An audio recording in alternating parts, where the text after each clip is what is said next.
Hey guys, in this video I'm gonna teach you everything which you need to know about Python. So let's get started.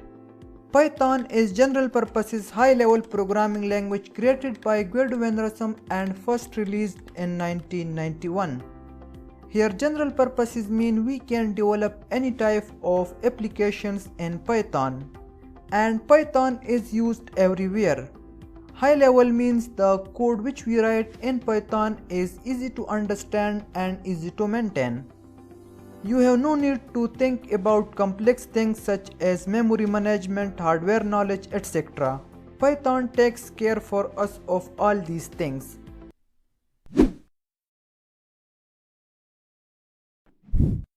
The main reason behind the popularity of Python is that the syntax of Python is very easy and very simple. That's why people like Python and use Python. Here let's see one example. In Python, if you wanna take the first two characters from any string, this is the code in Python. If you wanna do this task in any other programming language, you will write multiple lines of code. So that's why Python is famous for easy and simple syntax. And even kids can learn Python.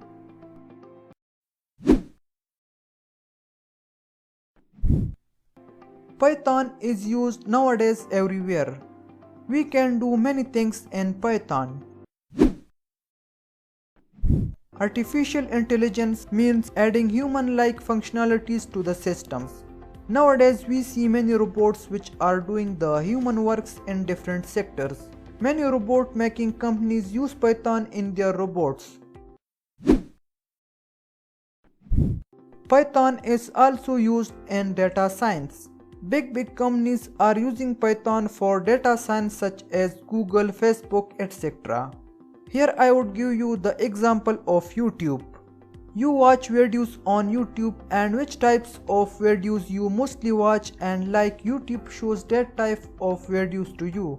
Have you ever thought how it's possible and how YouTube knows your choice? It's possible through data science, and for data science they use Python. We can also develop websites in Python. We have Django and Flask frameworks which we use for websites development. There are also many other frameworks of Python for web development, but Django and Flask are very popular.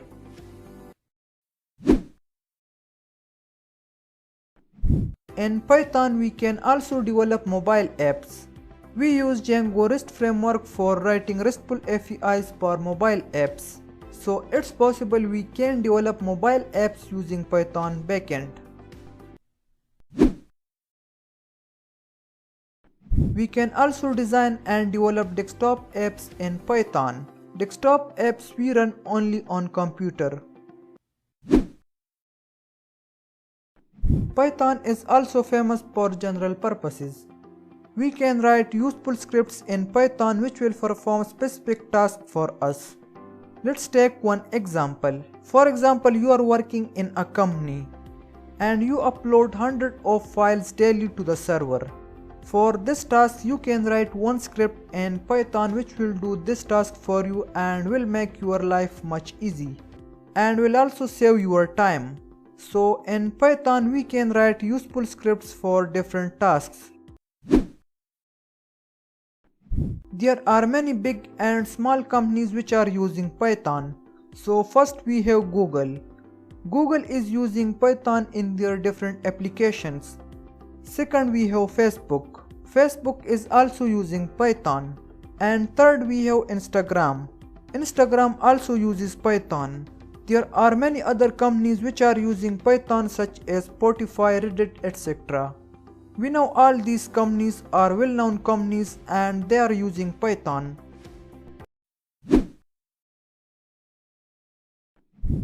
There are many applications which are written in Python. First we have Google search engine. Google search engine is written in Python. Number second we have Instagram. Instagram is also written in Python. Number third we have Uber. Uber is also written in Python. Number fourth we have Dropbox. Dropbox is also written in Python. There are many other applications which are written in Python, so it means Python is very stable language.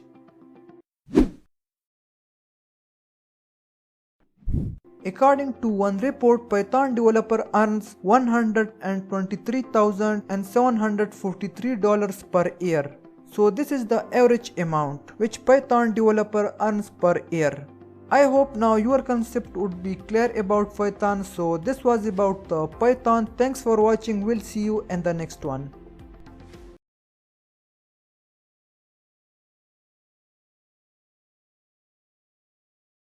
Hey guys, in this video I'm gonna show you how you can download and install Python on your system. So open up your web browser and head over to python.org/downloads. So this is the official website of Python. Right now we have Python 3.8.3 version. And mainly we have two versions of Python, Python 2 and Python 3. If you learned Python 3 then you can work in Python 2, but if you learned Python 2 then you can't work in Python 3. Python 2 is completely different thing. And then in Python 3 we have many versions. But Python 3 all versions are almost same. There are no any major differences between these versions. I would say that Python 3 is the future of Python. So download Python 3.8.3, click on this button. So it takes a while, depends on your internet speed. When you download it, then click on the Python exe file, run, and check this add Python 3.8 to path. So this check is very important. If you didn't check this, then later on you will be facing many issues in terms of virtual environment, in terms of installing modules, and in terms of importing modules. So make sure that you have checked this add Python 3.8 to path and install now. Now Python 3.8.3 is installing on our system. It takes a while, depends on your system RAM and processor. Setup was successful, so let's close the window. And now let me check Python in my system. So open up your CMD if you are using Windows, and if you are using Mac operating system then open up your terminal. CMD and hit enter. The command for checking Python is python --version and hit enter, and we get Python 3.8.3. So I successfully installed Python 3.8.3 on my system. So by the way, you can install Python on your system. So if you have any problems, let me know. Thanks for watching. We'll see you in the next one.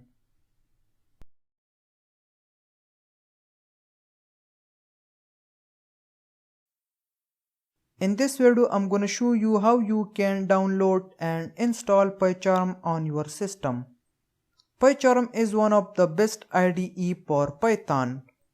IDE stands for Integrated Development Environment, where we can write our code and can run our code. We can write Python code in Notepad, but a good IDE is very important for a programmer because IDE gives us code suggestion, auto completion and many things, which save much time of a programmer and makes programmer life a lot easier.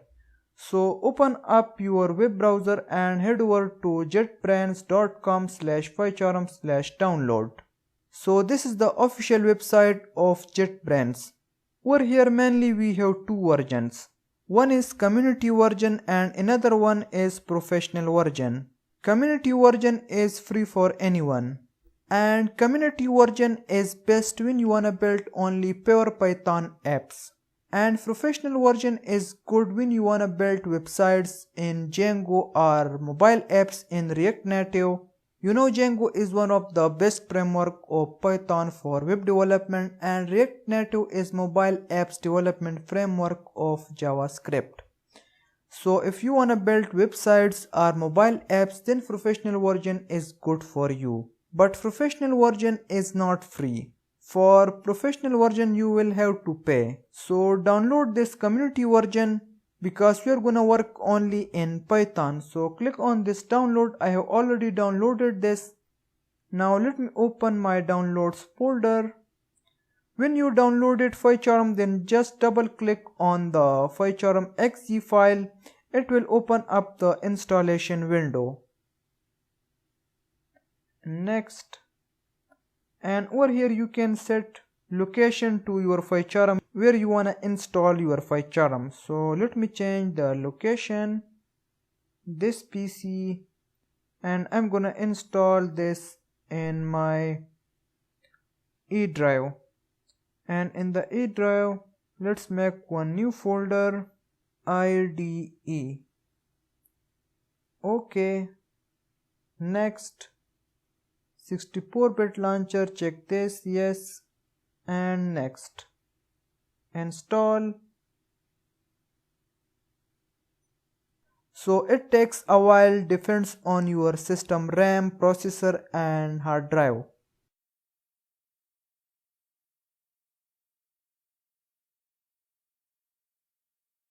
So we successfully installed PyCharm. And now over here you can see PyCharm community icon on my desktop. So we successfully installed PyCharm community version.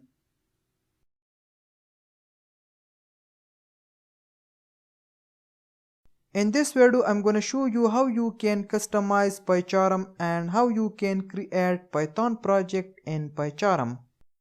So open up your PyCharm. First we are gonna customize PyCharm, then we will create Python project. So in order to customize PyCharm, click on the configure and then click on the settings. So it will open up the setting window. Now we are gonna change the theme. So by default our theme is dark. So let's change the theme and I'm gonna set to IntelliJ Light. And over here you can also change the IDE font family and font size. So we don't change IDE font family and font size. Now we are gonna change the editor font family and font size. So go to the editor and then go to the font and let's change font family first. I'm gonna set Consoles and font size let's set to 17. Over here you can see the preview, and line spacing let's set line spacing 1.3. Apply and OK. Now we are gonna create new Python project. So click on create new project. And over here you can give name to your project. So let's get rid of this and I'm gonna say Python course. Check inherit global site packages and also check make available to all projects. And let's change the location. I'm gonna store my project on desktop.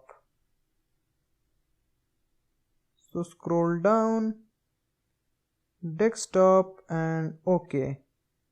And click on create and yes. So we successfully created our first Python project in PyCharm.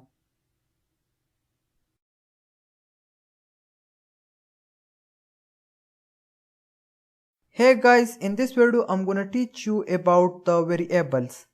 So variables we define in our program to store the information. The value of a variable can be changed. And remember, variables only store information on temporary basis. So when we off the program, all our information from the variables will be gone. And with the help of variables, we can store information in the database. You know, database is a place where we can store our data on permanent basis. Sometimes we store functions in variables and then we just call the variables instead of functions. Variables are very important in programming. Without variables, we can't write a program. And remember, the concept of variables is same in all programming languages. In the next videos, you will learn more about the variables and we will work with variables. So that's it for this video. We'll see you in the next one.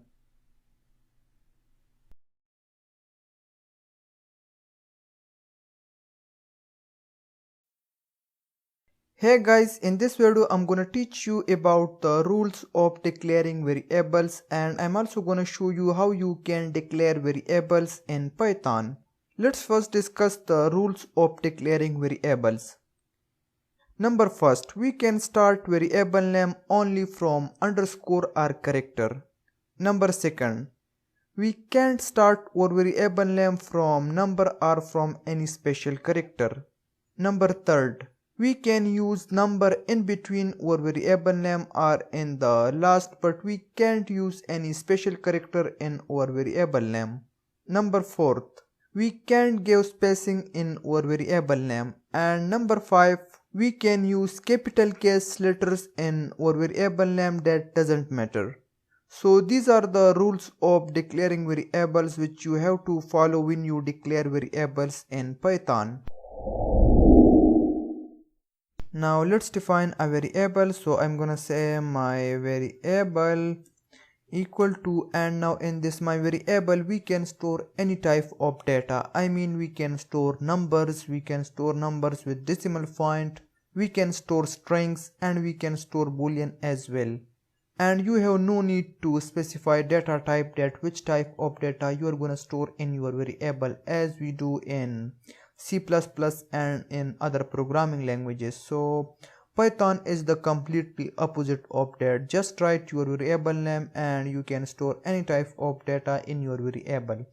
Now I'm gonna store some strings. So we can store strings in single or in double quotes. So I'm gonna use double quotes and we are gonna say string data type, and at the end you have no need of any colon or semicolon. So now in the new line you can define your another variable and you can write your another statement. So this is the method of declaring variables in Python.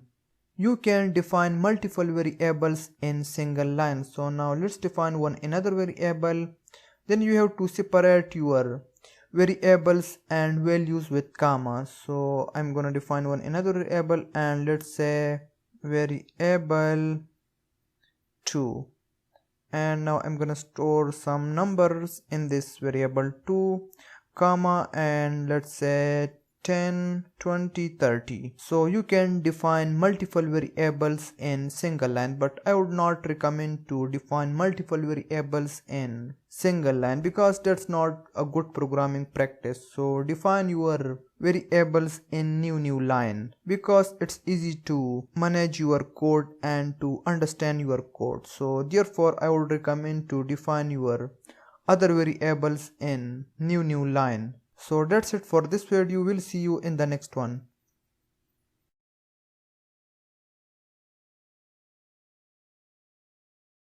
Hey guys, in this video I'm gonna show you how you can write your first program in Python. So open up your PyCharm and I'm gonna create one new file. So click on the file and then click on the new, and from the list select Python file. And over here you can give a name to your file. So let's give a name to the file, first underscore program, and hit enter. Now I'm gonna display hello world to the screen. So to display something to the screen in Python we have print statement, and the syntax of print statement is print opening and closing parentheses, and inside the parentheses you can write your message in single quotes or in double quotes. So I'm gonna use double quotes, hello world. And now let's go ahead and run our program. So click on the project and then right click on your Python file and then click on run first program. and we got hello world. We can also pass variable from the print statement. So now I'm gonna store this hello world message in one variable. Let's cut this, Ctrl X, and let's get rid from this double quotes. And now I'm gonna store this message in one variable. So over here I'm gonna say message equal to double quotes, and let's paste the message. And now we can pass our variable from the print statement message. Let's go ahead and run again our program, and we get the same message. So that's it for this video. We'll see you in the next one.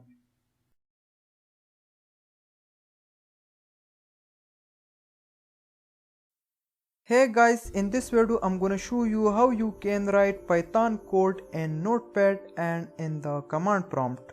If you don't have a good IDE, don't worry, you can write Python code in the Notepad or in the command prompt. So first let me to create Python file. So I'm gonna create Python file on the desktop. Right click, new file, text document, and let's give a name to the file. So I'm gonna say code underscore file, and we need to change the extension to py. Hit enter, yes. And now let me open this file in Notepad. So I'm gonna use print statement, print, and we are gonna say hello, we are writing Python code in Notepad. Ctrl S to save the changes, and open up your command prompt if you are using Windows operating system, and if you are using Mac operating system, then open up your terminal. So I'm using Windows operating system, and cd desktop because our Python file is present on the desktop.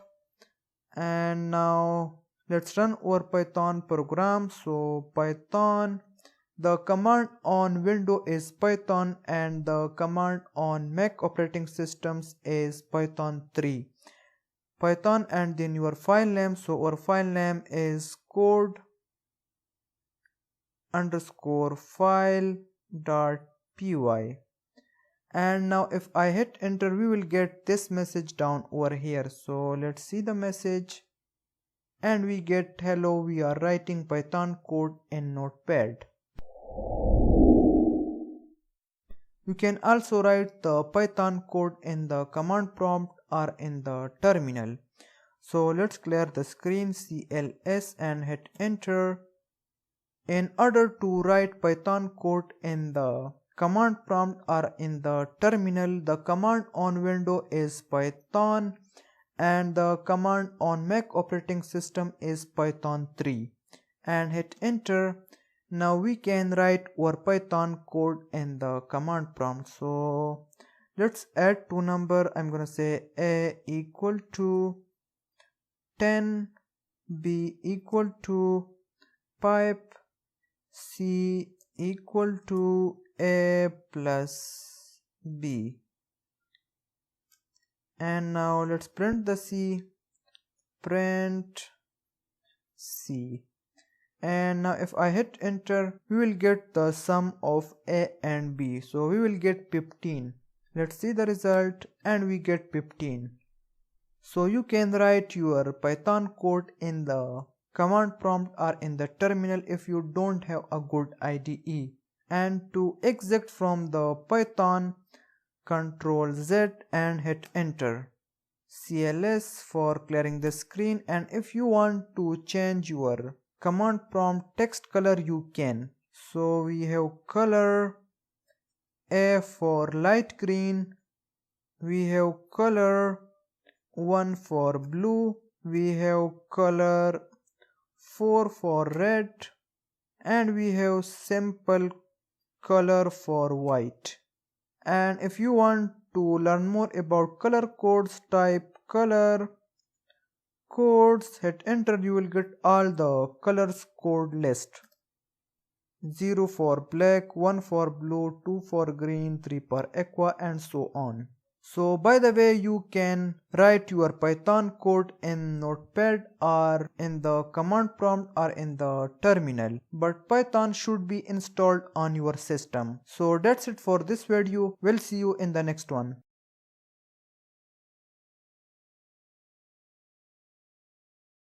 Hey guys, in this video I'm gonna teach you about the strings, integers, floats and booleans in Python. These four are basic data types in every programming language. Let's first talk about the strings. Strings are sequence of characters. For example, your name. Your name is a string because your name consists of a few characters. Address. Your address is also a string. Now over here I can say name equal to, and you can store your strings in single or in double quotes. So I'm gonna use double quotes and I'm gonna say Babar Azam. And you have no need to specify data type as we do in C++. And you have no need to put any semicolon at the end. So now this is string data type. Integer data type allows us to store numbers in a variable. Now over here I'm gonna say my number equal to, and let's say 2030. Now this number is integer data type and you have no need to specify data type. Just define your variable and store your value. Now we can perform all the operations on this number. Float data type allows us to store numbers with decimal point in a variable. Let's add 0.50 with this number. Now this is float data type. And now we can perform all the operations on this number. Boolean data type takes value in true or in false. 1 is considered to be true because 1 is not 0, and 0 is considered to be false. Now we can say condition equal to, and I'm gonna say true.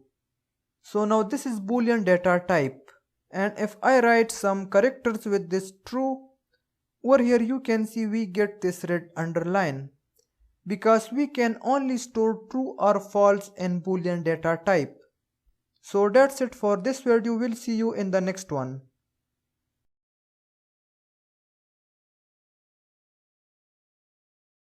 In this video, I'm gonna teach you about the set in Python. Set is unordered list in Python. In set we store multiple values in single variable. And set has no indexes, so we can't modify the set values. Over here let's define a set. Let's say my set equal to, and the syntax of set is opening and closing curly brackets. Inside these brackets we can store our values. So I'm gonna say Smith, Parker, Babar, Azam. We can store integers, we can store numbers with decimal point 30.50, and we can also store booleans. So I'm gonna say true. Now let's print the my set down over here. Print statement and my set. Now let's go ahead and run our program, and you can see all the set values. But look here, our values are not in the order. Over here you can see first we have in the set we have Smith, and over here we have true. Then second we have Parker, and over here we have Smith. So set is unordered list in Python. We can also use set method for sets in Python. Now let's call the set method set parentheses square brackets, and I'm gonna say 20, 30, and let's say 40. Now let's print the my set, print and my set. Now I'm gonna run the program and we get all the set values. So we can also use set method for sets in Python.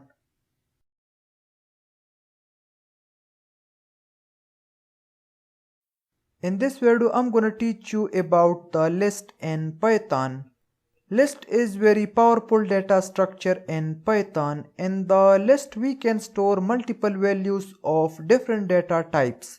And list uses indexes, so every value in the list would have a unique number. That number is called index and index starts from 0. So let's define a list. Over here I'm gonna say my list equal to, and the syntax of list is opening and closing square brackets. Inside the square brackets you can write your values. So let's define a few strings and numbers. So I'm gonna say Ali, Parker, Imran, Smith, and we can store numbers, and we can also store numbers with decimal point, 25.5, and we can also store booleans. I'm gonna store true. Now let's print the list, print statement and my list. Now if we run our program we will get all the list values on the screen. So let's go ahead and run the program and we get all the values of the list.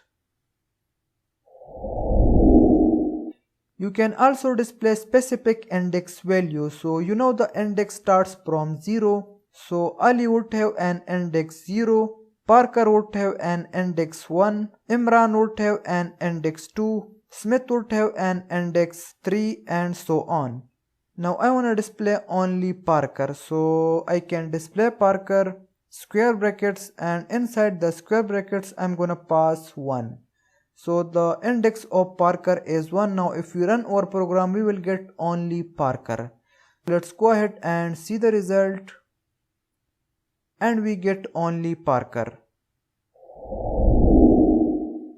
You can also display indexes in the reverse order. So in the reverse order index starts from -1, not from -0. So now let's change to -1, and now let's go ahead and run the program. This time we will get true, and we get true. So true is our last index of the list, and in the reverse order index starts from -1. We can also change any index value. So now I'm gonna change Imran to Zia. So after the list I'm gonna say my list, square brackets, and the index of Imran is 2. So I'm gonna pass 2 equal to, and I'm gonna say Zia.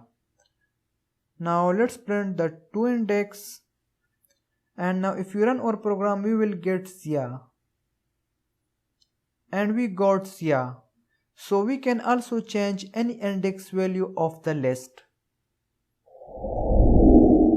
We can also display list indexes in some range. So now I'm gonna set one range. So let's get rid of 2. I'm gonna start from 0, colon, and I wanna display up to 3 index. So if we run our program we will get values from Ali up to Imran. So let's go ahead and run the program, and we get values from Ali up to Imran. And remember, this range starts from 0 index and ends on 2 index, not on 3. So list range starts from your first index, in this case we have 0, and ends before 1 index from your up to value. So over here we have 3 and it ends on 2. So I hope you understood. If you have any queries let me know. Thanks for watching. We'll see you in the next one.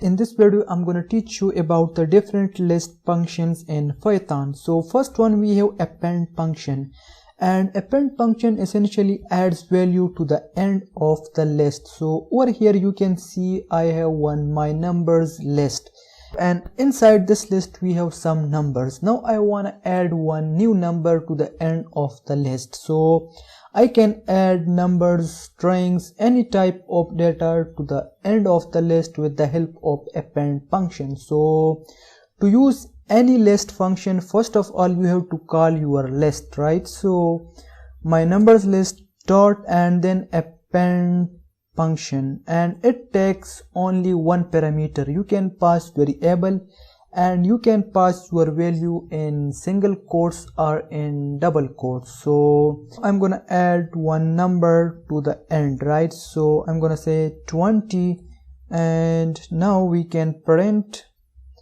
and my numbers list. So now if I run the program, 20 you will see to the end of the list, right? You can see here.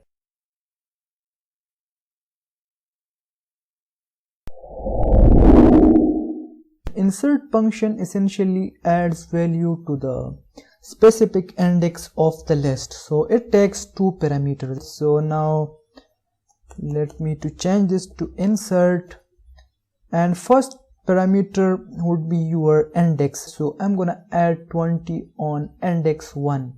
So now let's see the output on index 1. Now we will have 20, and you can see here.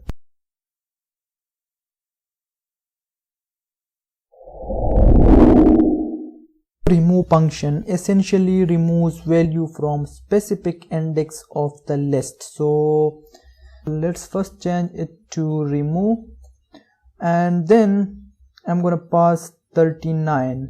So now if we run the program, now 39 should be gone, and you can see we have 10, 20 and 50.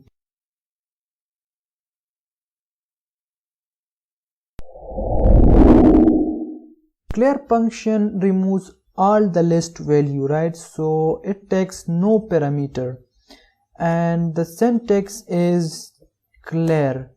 And now if we run our program, our list would be empty, and you can see now we have an empty list.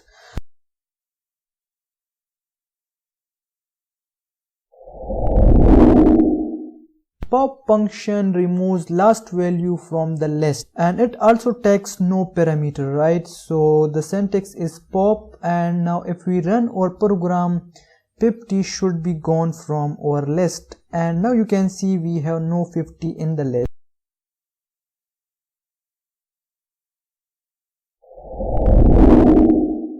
Sort function orders the list values. The syntax is sort, and it also takes no parameter, right? So now if I run the program, now you will see all our values will be in the order, and you can see first we have 10, 20, 39 and 50.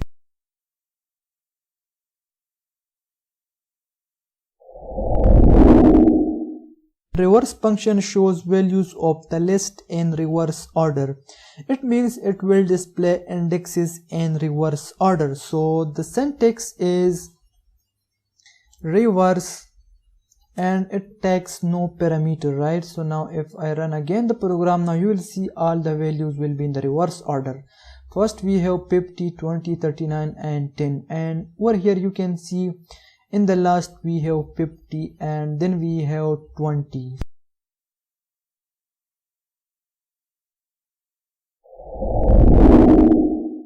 Extend function combines two lists, and it also allows us to add some values to the list. The syntax of extend function is extend, and now I'm gonna add some new values to this my numbers list. I'm gonna say 500, 700 and let's say 900.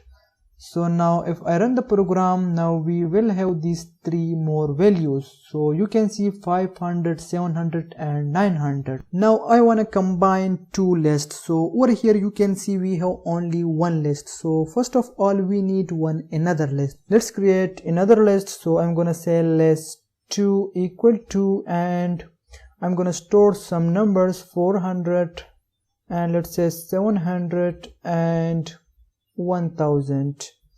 And now let's get rid of this, and now we need to pass our second list. So list 2, And now if we run our program, now both lists will be combined. So over here you can see we have 10, 39, 20, 50, 400, 700 and 1000. So now our both lists are combined.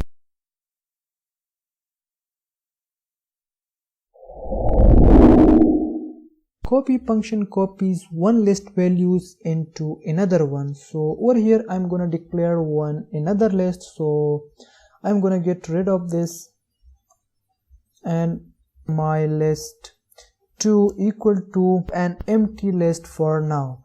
Now what I'm gonna do, I'm gonna copy all the values of my numbers list into my list 2. So my list 2 equal to my numbers list and then dot copy. So this copy function will copy all the values of my numbers list into my list 2. Now let's print my list 2, and now if I run the program, you will see all the values of my numbers list, and inside this my list 2 you can see we have 10, 39, 20 and 50. So this is the work of copy function.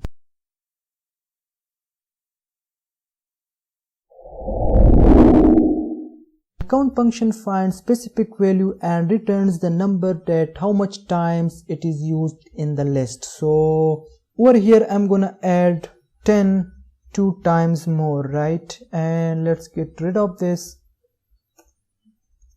And now I'm gonna change copy to count, and it takes parameter. So in the parameter you have to pass your value.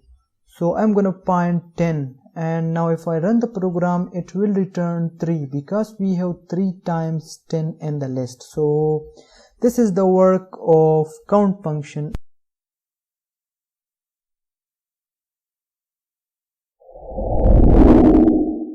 Index function returns the index number of the specific value in the list.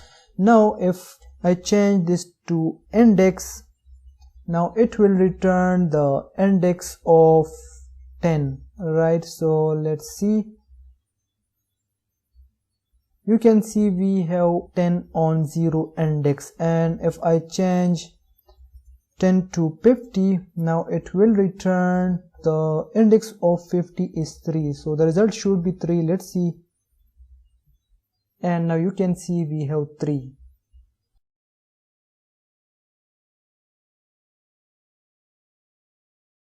Hey guys, in this video I'm gonna teach you about the 2D list in Python. 2D list is same like table rows and columns in Python. Essentially we define sublist and inside the list, and that's called 2D list. 2D list also follows index rules. So every sublist would have an index in the list. Now let's go ahead and define a 2D list. Over here I'm gonna say my 2D list equal to square brackets, and inside the square brackets now we are gonna define sublist. So in the first sublist I'm gonna store some integers.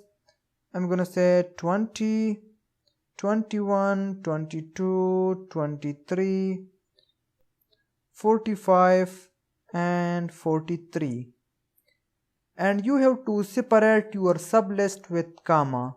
And I'm gonna define another list, and I'm gonna store some numbers with decimal points. So I'm gonna say 10.2, 11.3, 12.4 and let's say 70.5, comma, and I'm gonna define another list for some strings. So I'm gonna say Kamran, Zia, and let's say Parker. Now let's print the 2D list. Print statement my 2D list. Let's go ahead and run our program. So beautiful, we get all the sublist values.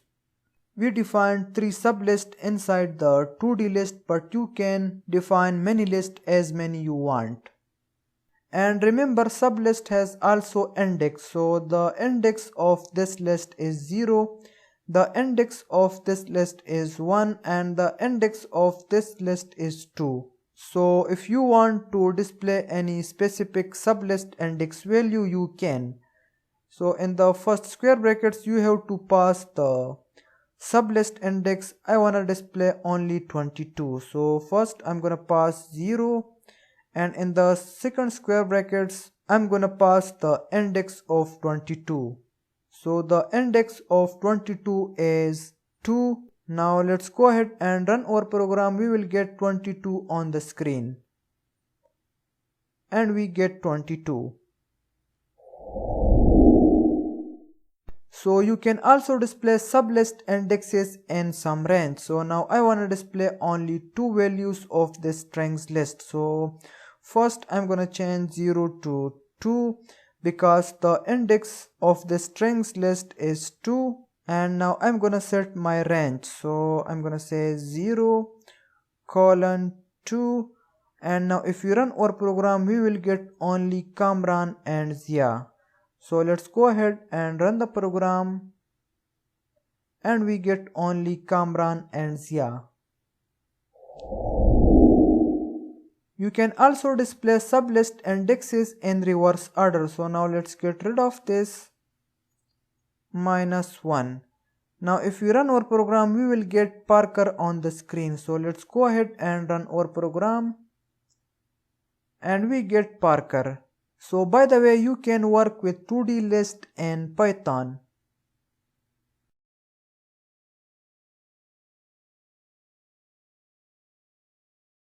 Hey guys, in this video I wanna talk to you about the dictionaries in Python. So dictionary is very useful data structure in Python. Dictionary we use to store the data when we have different attributes. For example, when we have a person name, person address, mobile number, etc.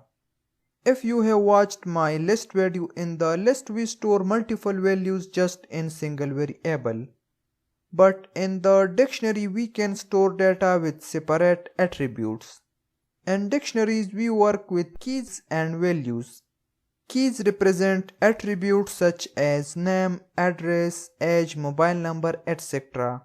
And values represent values of the keys. So let's define a dictionary. Over here we are gonna say customer data equal to, and the syntax of dictionary is opening and closing curly brackets. Now inside these brackets we can define our keys and values. So I'm gonna say ID colon, and I'm gonna store one number in this ID key. So let's say 10, 20, 30. So this ID is our key and this number is the value of this ID key. And you have to separate your keys and values with comma. So now I'm gonna say name colon, and in the name I'm gonna store Imad Ali comma, and let's define a few more keys. Let's say mobile colon, and in the mobile I'm gonna store one number. Let's say 92304 9394 455 comma, and address. In the address I'm gonna say Peshawar, Pakistan. Now let's print the customer data dictionary. So down over here, print statement, and our dictionary name is customer data. Let's go ahead and run our program, and we get all the dictionary keys and values. We can access dictionary specific keys with two methods, one by using square brackets method and second by using get function. Let's see first square brackets method. Square brackets, and in the square brackets you have to pass dictionary key in single quotes or in double quotes. So I'm gonna use single quotes and I'm gonna pass name. So now if you run our program, we will get only name key value, which is Imad Ali. So let's go ahead and run our program, and we get only Imad Ali. But the problem with square brackets method is that if we passed over here any key which is not present in our this dictionary, then we will get an error. Now I'm gonna add 1 with this name key. So you can see name1 key is not present in our this customer dictionary. So now if we run our program, we will get an error. So let's go ahead and see the result, and we get an error. We can fix this issue in get function method. By using get function, we can set default value to the key if the key is not found in the dictionary. So that's cool about the get function. Now let's get rid of this, and the syntax of get function is we can call the get function by dot get and then opening and closing parentheses, and in the parentheses first you have to pass the dictionary key. So I'm gonna pass name, and in the second single R and double quotes you have to pass the default value. So I'm gonna say key is not found. Now if we run our program, we will get Imad Ali. So this name key is present in our this customer data dictionary. So let's go ahead and run our program, and we get Imad Ali. But if we passed any key which is not present in our customer data dictionary, then we will get the default value. So now let's go ahead and change the key to name2. Now we will get this value, key is not found. So let's go ahead and run the program, and we get key is not found. So by using get function, we can set the default value if the key is not found in the dictionary. You can also change the dictionary key value. So now I'm gonna change the name key value, which is Imad Ali, to Zia. So after the dictionary, I'm gonna call the dictionary customer data square brackets, and the key name is name equal to, and I'm gonna set to Zia. Now if we run our program, we will get Zia, and we get Zia. So we can also change the dictionary key value. We can also use numbers with decimal point or boolean in our keys instead of strings. Now let's get rid of this. 1, 2, 3, and let's say 4.1. Now let's get rid of this, and I'm gonna change now name to 1. So now we will get this number. Let's go ahead and run our program, and we get this number. Let's try the last one, 4.1.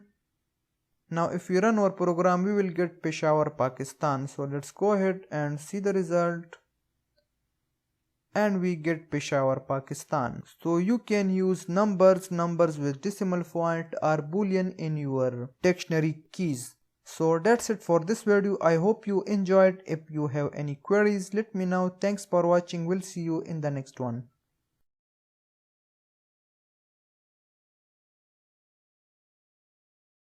In this video, I'm gonna teach you about the tuples in Python. So tuples and list are same, but the main difference between tuples and list is once we create a tuple, then we can't change any index value of tuple, but we can change index values of the list. So this is the main difference between tuple and list. Over here I'm gonna say my tuple. You can give any name to your tuple, and the syntax of tuple is opening and closing parentheses, and inside these parentheses you can declare your value. So I'm gonna say Parker, and let's say Naveed, and one more Khalid. Now I wanna change Naveed to Zia, so I'm gonna say my tuple square brackets and the index of Naveed is 1 and let's say Zia. So now I'm gonna print my tuple, so my tuple, and now if we run our program we will get an error. So let's see. You can see, so once we created tuple, then we can't change any index value of the tuple. So this is the difference between tuple and list. So I hope now your concept would be clear about tuples. If you have any problem, let me know. Thanks for watching. We'll see you in the next one.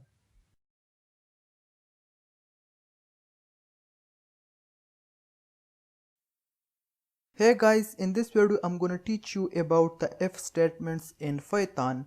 If statements we use for decisions making, so by using an if statements I could execute certain code when certain conditions are true, and I could execute other code when other conditions are true. So if statements make our program a lot smarter, and the work of if statements are same in all programming languages. Just the syntaxes are different in different programming languages.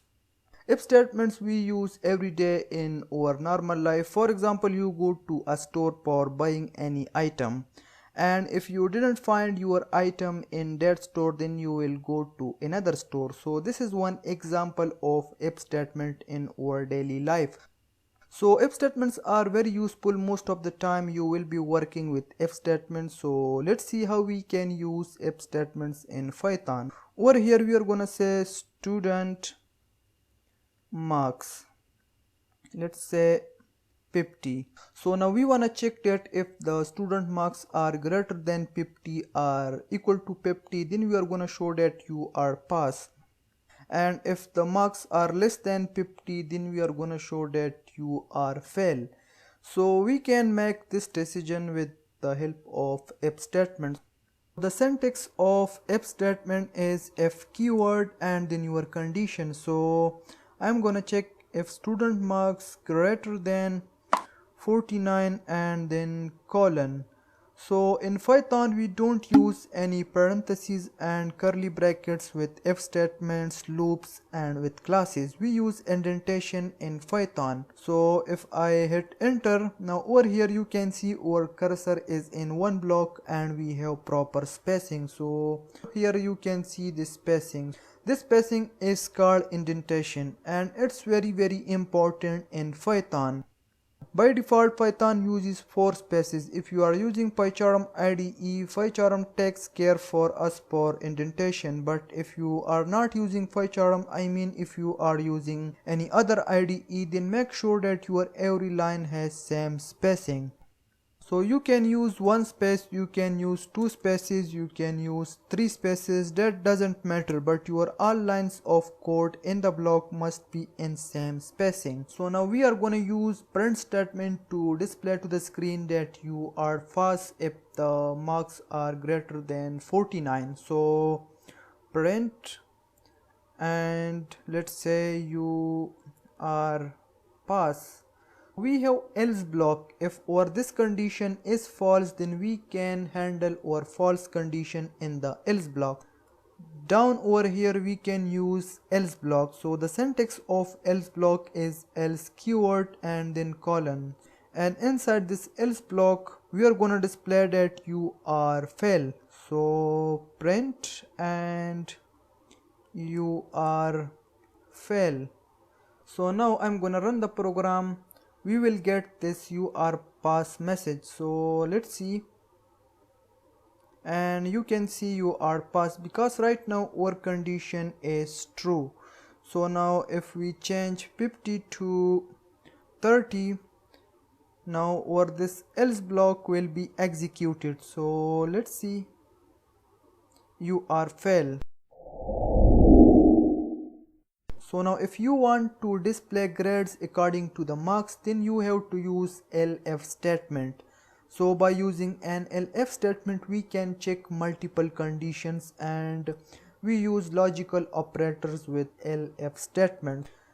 Over here, first of all, I'm gonna change this condition. So let's say if student marks greater than or equal to 50, and we have AND operator. AND is logical operator, and with the help of AND operator we can check multiple conditions. Now we are gonna check another condition. So if student marks less than or equal to 59, and now over here we are gonna display you are pass and your grade is D. So in AND operator or both conditions must be true. So now, and inside this if statement we can use elif statement. So the syntax of elif statement is elif and then your condition. So now over here we are gonna check another condition. If student marks greater than or equal to 60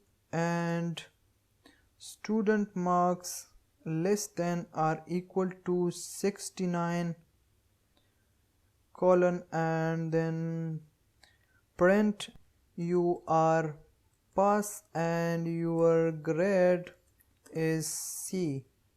So now I'm gonna copy this entire elif block and let's copy over here 2 times. So now I'm gonna change 60 to 70, and let's change 69 to 79, and let's change grade C to grade B. And now let's get rid of this entire condition, and let's change 60 to 80 and grade to A. So now if I run the program, over this else block will be executed because our all conditions are false. If we run our program, you can see you are fail. If I change 30 to 70, now over this elif block will be executed. So let's see, and you can see you are pass and your grade is B. Now let me explain how our if statement works. So first of all, if statement will check both these two conditions. If both conditions are true, then or this block will be executed. If one is true and another one is false, then our program control will come on this elif statement. Then this elif statement will check both the conditions. If both conditions are true, then this block will be executed. If one is true and another one is false, then again our program flow will come on this elif statement, and then this statement will check both the conditions. If both conditions are true, then this block will be executed. If one is true and another one is false, then again our program control will come on this elif statement. So then this elif statement will check over here, just we are checking one condition. If this one condition is true, then our this block will be executed. But if our all conditions are false, then finally our this else block will be executed. So this is the flow of if and elif statements. So I hope now your concept would be clear about if statements in Python.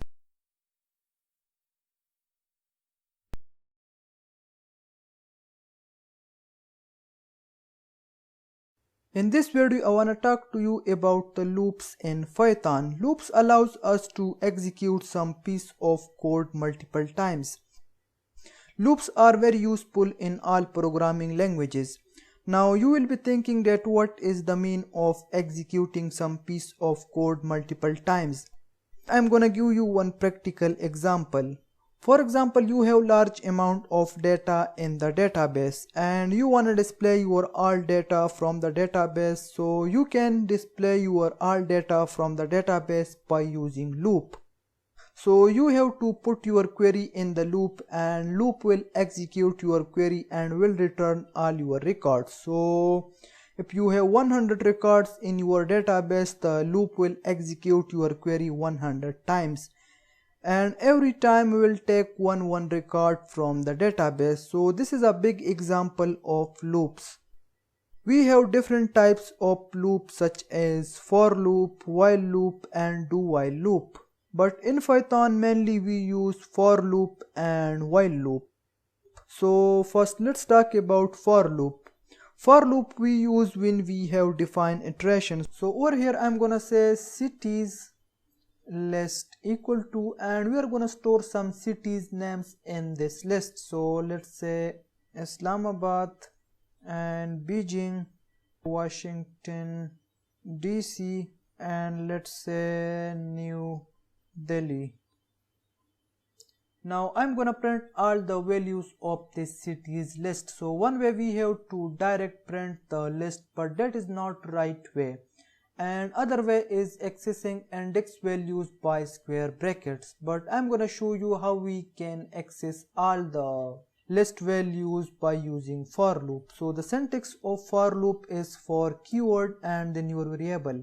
So let's say data. Over here you can give any name to your variable, and then in keyword and then your list or tuple or your set name. So over here you can pass your query as well, cities list and colon and then for loop block. So now let's print this data, print and data. Now you will be thinking that what is happening on this line. So essentially in this line we are storing all the cities list values in this data variable. So for loop will get all the list values and will store in this data variable, and then we are just printing that data variable. So now if we run our program we will get all the cities names. So let's see, and you can see Islamabad, Beijing, Washington DC and New Delhi. So this is the work of for loop in Python. For loop we use when we have defined iteration. So in this case you can see we have just a few names. While loop we use when we have undefined iteration. So now over here I'm gonna say number equal to 0.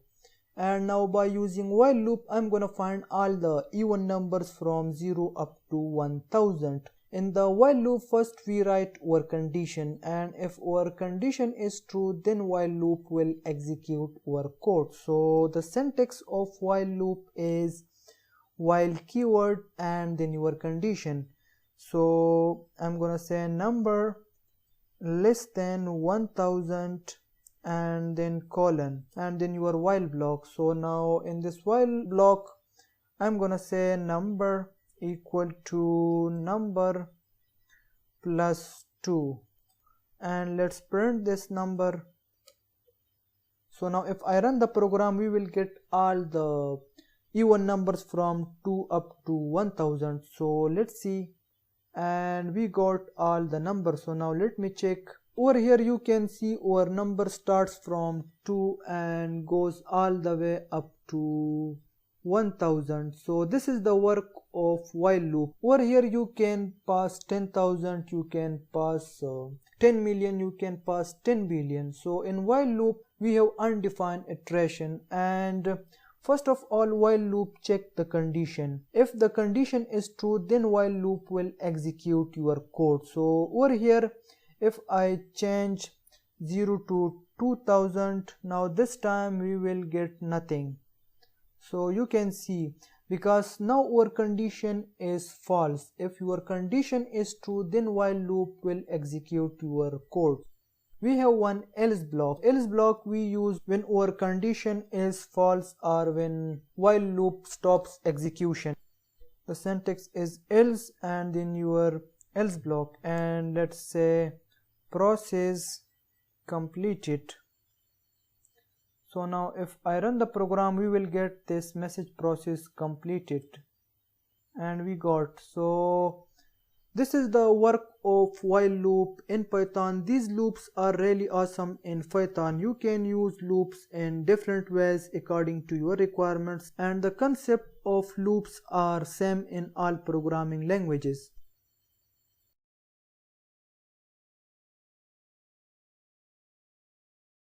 In this video, I'm going to teach you about the arrays in Python. So arrays in Python we use when we want to store multiple values of same data type in single variable. Arrays use index and the index starts from 0, so it means every value of array has a particular index. To use arrays in Python, first we have to import arrays module, and it comes built in with Python 3, so you don't have need to install arrays package. So let's first import it. Import and array. So now over here I'm gonna say my array equal to, and now let's call the array module, and inside this array module we have array. So the syntax of array is opening and closing parentheses. Now first you have to specify the type code. Type code means which type of data you are going to store in your array. So I for integer and F for float. I'm going to store some integers, and then square brackets, and now inside these square brackets I'm going to store some integers. So let's say 10, 20, 30, and let's say 40.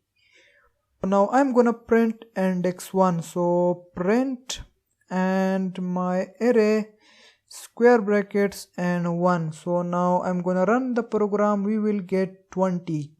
On one index we have 20, so we can also change the index's value. So I'm gonna change one index value. Let's change to 100, and now if I run the program, this time we will get 100.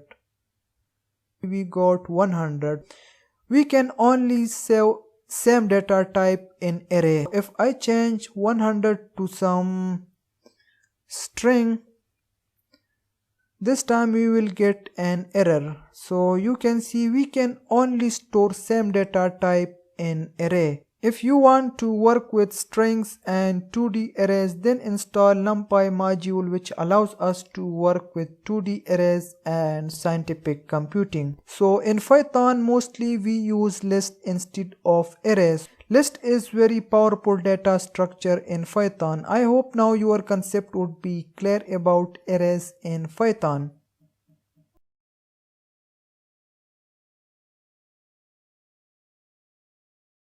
In this video, I'm going to teach you about the input function in Python. So input function allows us to take input from the user and to store in a variable. When we called input function in our program flow will be stopped on input function. When we give input, our program flow will be started again. So let's see how we can use input statement in Python. So over here I'm gonna say variable equal to, and the syntax of input function is input keyword and then parentheses, and now inside these parentheses we can display our message to the screen in single or in double quotes. So let's say enter your string, and now let's print this variable. So now if I run the program, our program flow will be stopped on this input function. So let's see. So now over here I'm gonna enter some random string, and now if I press enter key, then this input function will start our program flow and will store this string in our variable. So let's see. You can see this string now over here. So this is the work of input function in Python.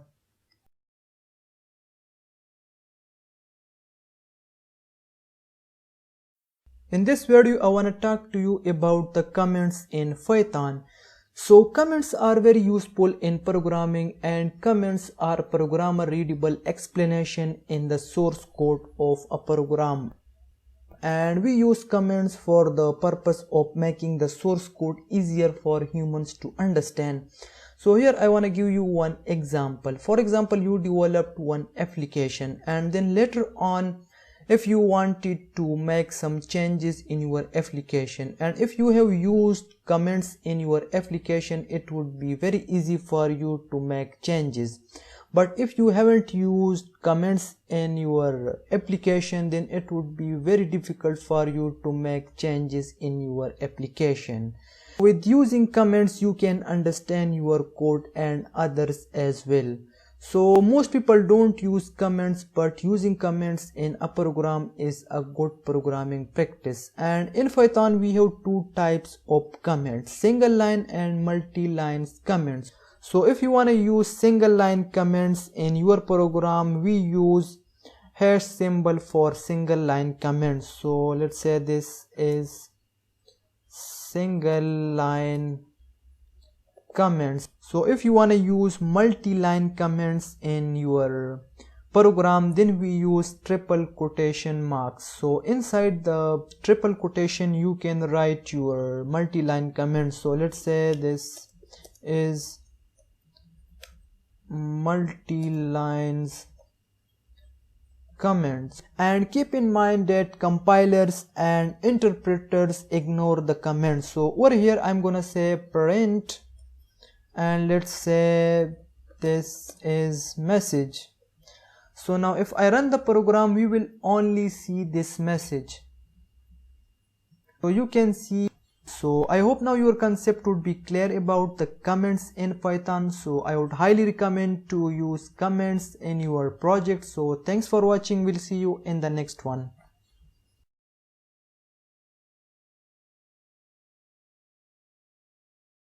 Hey guys, in this video I'm gonna teach you about the built-in functions in Python. Built-in functions are those functions which come built-in with any programming language. Built-in functions perform different tasks for us. So when we need built-in functions in our program, we can just call them and can use them in our program. Every programming language has some built-in functions. Python has also some cool built-in functions. So let's see one by one. So first one, we have abs function, and abs function returns the absolute value. It means it will return the negative value in positive. Now over here let's define one variable number equal to, and I'm gonna store some negative integer in this variable. So let's say minus 120, and now let's print this number variable, print and number. If we run our program, we will get minus 120. So let's go ahead and see. So you can see we got minus 120. But if we put this number variable in abs function, then we will get only 120. The syntax of abs function is abs, opening and closing parentheses. And now let's put this number variable in this abs function, and now let's run the program. This time we will get 120, and you can see we got 120. So abs function returns the negative value in positive.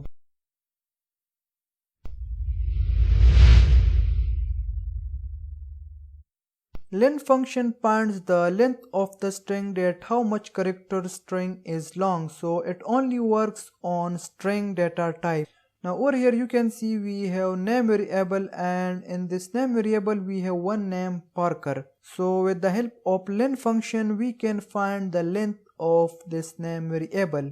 Print, and the syntax of len function is len, opening and closing parentheses, and inside the parentheses you have to pass your variable name or your string. I'm gonna pass name, and now if we run our program we will get the length of name variable. So let's go ahead and see, and we got 6. So our Parker string is 6 characters long. So len function returns the length of the string.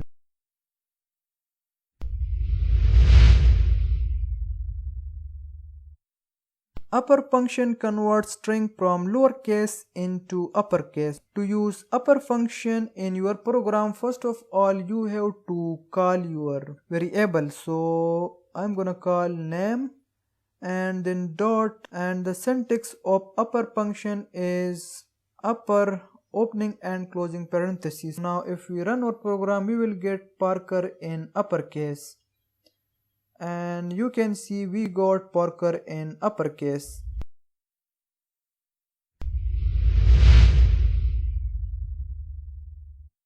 Lower function converts string from uppercase into lowercase. So now we have Parker in uppercase. To use lower function in your program, first of all you have to call your variable and then dot, and the syntax of lower function is lower and opening and closing parentheses. Now let's go ahead and run the program. We will get Parker in lowercase. So over here now you can see we have Parker in lowercase.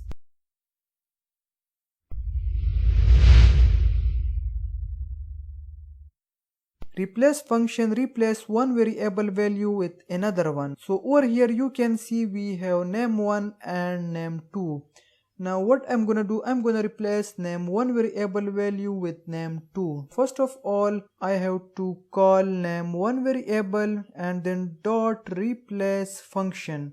So replace function essentially takes two parameters. In the first parameter, you have to pass which variable value you want to replace. So I'm gonna pass name1 and then comma and then with which variable you want to replace. So I'm gonna replace with name2. Now if we run the program, we will get Khan in name1. So let's go ahead and see, and we got Khan.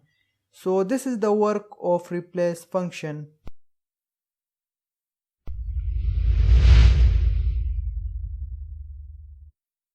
Str function converts integers and floats into strings. Now over here you can see we have number, and in this number we have 10 value. Now if we change this into str, then we can divide 10 by any number. So I'm gonna use print statement, and let's first convert number into str. So str and parentheses. In the parentheses you have to pass your variable. I'm gonna pass number, and now let's divide this number by 2.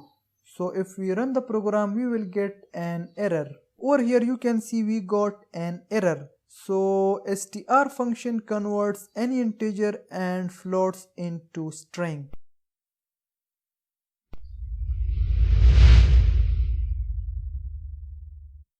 Int function converts any string number into integer. The syntax of int function is int opening and closing parentheses, and now I'm gonna pass number variable. So now we can perform all the operation now on this number variable. So I'm gonna divide this number by 2. We will get 5. So now this number is not string, this number is now integer. Int function converts any string number into integer.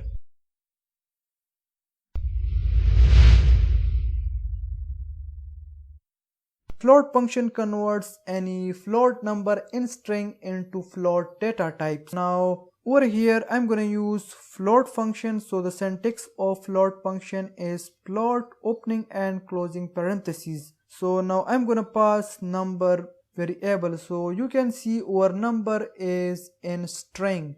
Now if I add plus 10.5, we will get 21.0. So let's go ahead and see. So you can see float function converts any decimal point number in string into float data type.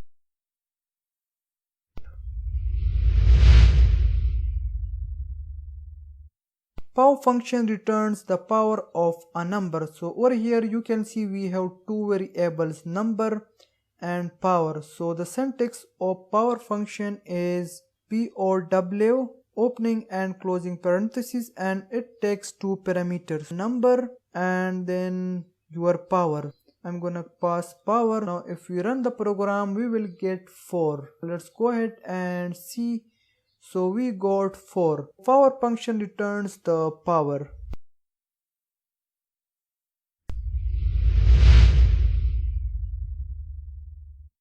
Max function returns greater number in a list. So over here you can see we have 3 variables. The syntax of max function is max opening and closing parentheses, and inside the parentheses you have to pass your values or variables. I'm gonna pass my variables number 1, and you have to separate your variables with comma, number 2, comma, number 3. Now I'm gonna run the program. We will get 10. 10 is the greatest number in our list, so let's see, and we got 10. So max function returns the greater value in a list.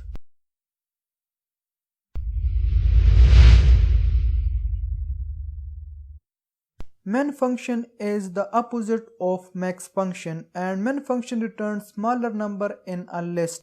The syntax of main function is min opening and closing parentheses, and then you have to pass your values or variables. So I'm gonna pass variables number 1, number 2, number 3. Now if we run our program, we will get 4 because 4 is smaller number in our list. So if I run the program, and yes, we got 4. So this is the work of main function.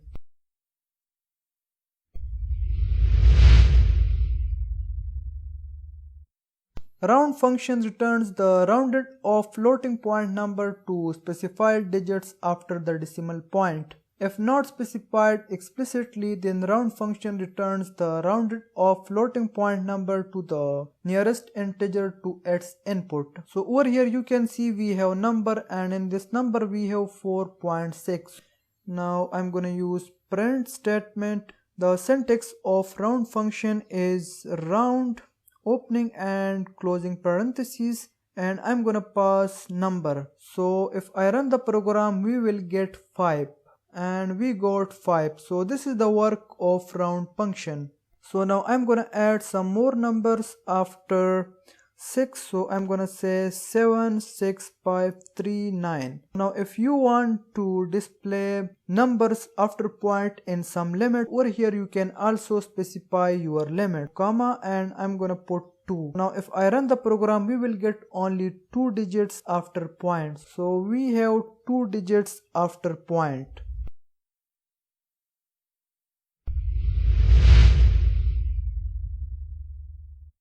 Square root function returns the square root of a number, but this is built-in function of math library, so we have to import this function from math library. From math import all. So now we can access all the functions of this math library. Over here, let's define one variable, number equal to, let's say, 4, and the syntax of square root function is sqrt, and then you have to pass your value or variable. So I'm gonna pass variable, and now let's print this square root function, print, and now I'm gonna run the program.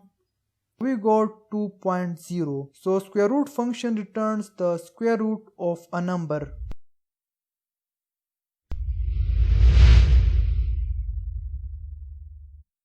Floor function is the opposite of round function. So the syntax of floor function is floor, floor opening and closing parentheses, and inside the parentheses you have to pass your value or your variable. So I'm gonna pass variable. Now if we run our program, we will get 4, not 5. Over here you can see we got 4. So floor function is the opposite of round function.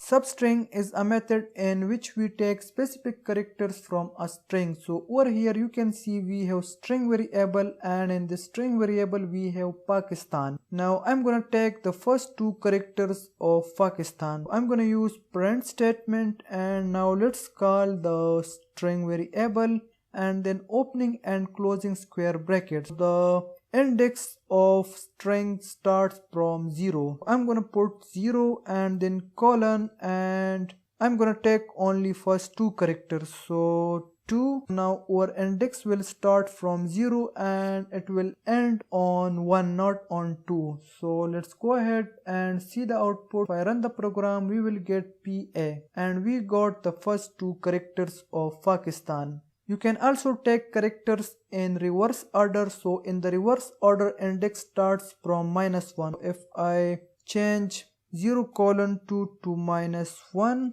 now this time we will get only n. So let's see the output, and we got n.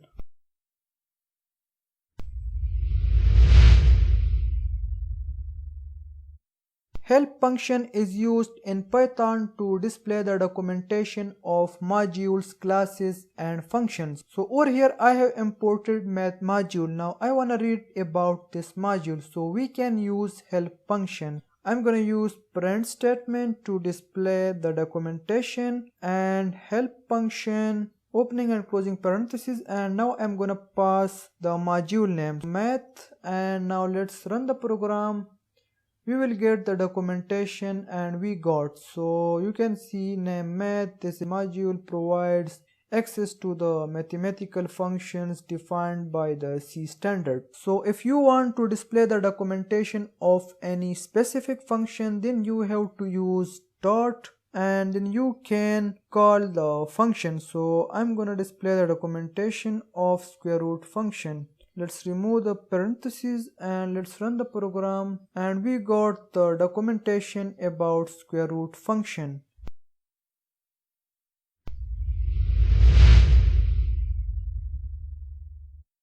Range function returns a sequence of numbers starting from 0 by default and increment by 1 and end at a specific number. So I'm gonna use range function with for loop to display the numbers from 1 to 50. For loop and number.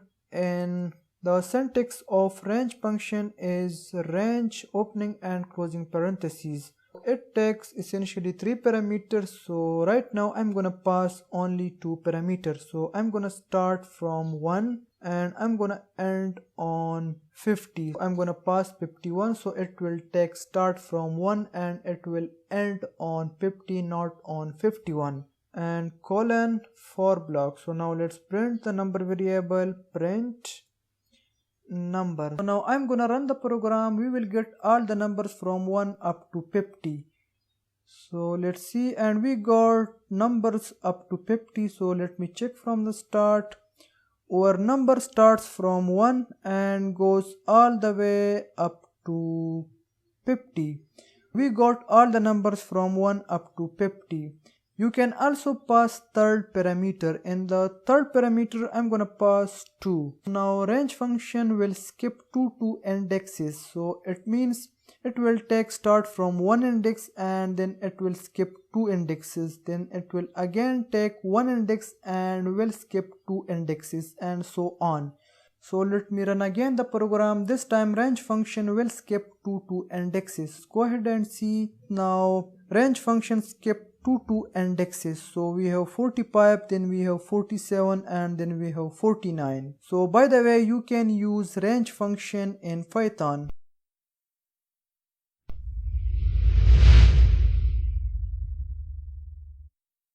Slice function is used to specify how to slice a sequence. We can specify where to start the slicing and where to end. So over here you can see we have numbers list, and in this numbers list we have some numbers. So now I'm gonna slice this list. So we define one variable s is equal to, and we're gonna store slice function in this variable slice opening and closing parentheses, and I'm gonna slice from 1 up to 4. Let's print the numbers list square brackets, and in the square brackets I'm gonna pass slice function. So we have stored the slice function in s variable, so I'm gonna pass s. So if we run the program, now we will get index values from 1 up to 3, not up to 4. So let's see the output, and we got 3 values, and the index of 20 is 1, the index of 30 is 2 and the index of 40 is 3 and the 50 index is 4, but it will take start from 1 and it will end on 3, not on 4 index. So this is the work of slice function. So if you want to skip some indexes, you can. I'm gonna pass 2. So now in this range we will skip 2 indexes. Let's change pipe to 6. Let's go ahead and run the program. So now over here you can see we skipped 2 indexes. So this is the work of slice function in Python.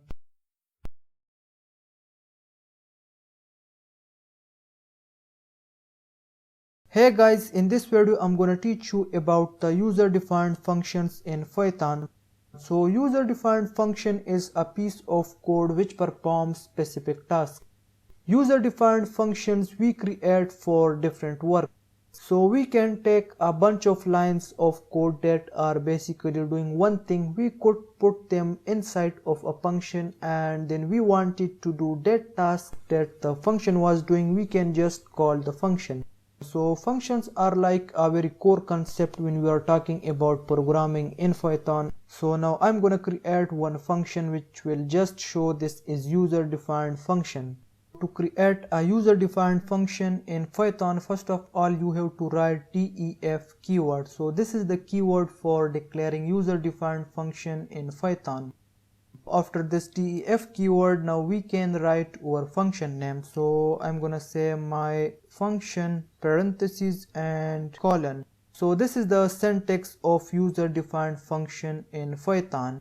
You should have to follow the rules of declaring variables in your function name. So now if I hit enter, now our cursor is in the function block, now which we will write in this function block. All that code will be the part of this my function, and always take care of this indentation because it's very important in Python.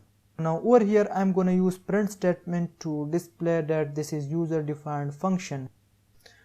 Print, and let's say this is user defined function. So now I'm gonna run the program. Nothing happens. So when you declare function in Python, then you have to call your function. Now down over here I'm gonna call my function. So my function, and if we run again our program, this time we will get this is user defined function. You can also pass parameters from your function. So parameters mean variables. So over here I'm gonna pass 2 parameters. So let's say number 1 and number 2, and now I'm gonna add these 2 numbers. So I'm gonna make one formula. Let's say result equal to number 1 plus number 2, and let's get rid of this result. Now we are gonna pass 2 values. So let's say 20 and 10. Now if I run the program, we will get 30. So let's see, and we got 30. So you can also pass parameters from your functions. Functions are really useful in any programming language, and in the coming tutorials we will work more with user defined functions.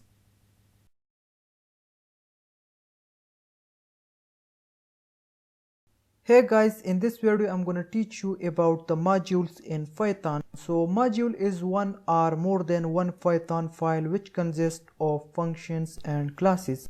We import modules in Python for our specific work. We have 2 types of modules in Python: user modules and external modules. User modules are our own modules which we create, and external modules are those modules which we install by using pip. So this is the main difference between these 2 types of modules. Some people say package to module, which is also correct, and some people say library, which is also correct. So you can say module, package or library. Over here you can see we have 2 files, exercise.py and user module.py, and inside this user module.py file we have one function add numbers. This add numbers function essentially adds two numbers. So now I want to access this function in my this exercise.py file. So how I can access this function? So we can access this function by importing. So import and user module. Now all the variables, functions and classes of this user module.py file I can access in this exercise.py file. Now let's call the add numbers function user module dot add numbers, and now I'm gonna pass value 20 and 40. Now if I run the program, we will get 60 and we got 60. So this is the method of importing your functions and classes from other files. We can import this function with different methods. So now let's get rid of this. We can import this function from user module and import add number. So now let's get rid of this, and now if we run the program we will get the same result. So over here you can also use star for importing all the functions, variables and classes. So I hope now your concept would be clear about the user modules and external modules. So by the way, you can import your own modules and external modules. So thanks for watching. We'll see you in the next one.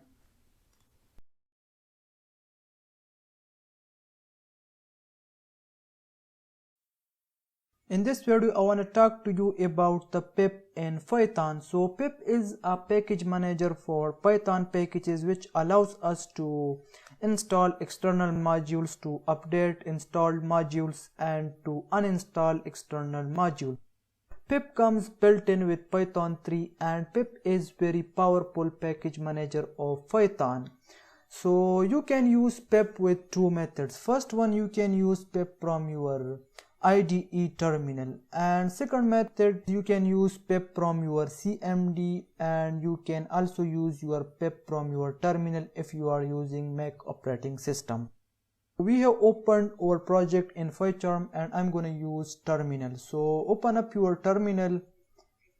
To install any external module, the command is pip install and then your module name. So I'm going to install one module PyMySQL.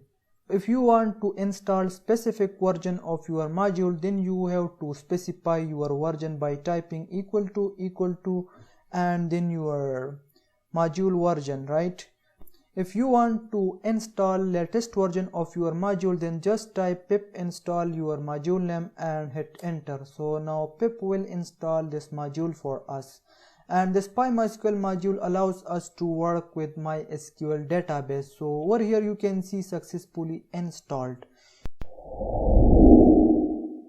You can also update your installed module. So the command is pip install and upgrade and then your module name PyMySQL and hit enter. So you can see requirement already up to date. So you can also uninstall your installed modules by typing pip uninstall and then your module name, let's say PyMySQL, and hit enter and then Y for yes. So we successfully uninstalled PyMySQL module. So you can also clear your screen by typing CLS. You can also change your terminal text color, let's say color A. So by the way, you can use pip.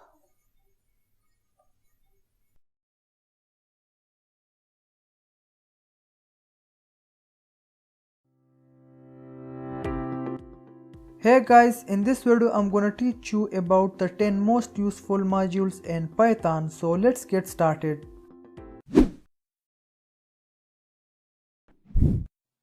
First one, we have NumPy module. NumPy module is used to work with scientific computing. This module also provides us the functionalities of 2D arrays. We can also use NumPy module for linear algebra. So if you want to work with scientific computing, 2D arrays or linear algebra, NumPy module is best for you.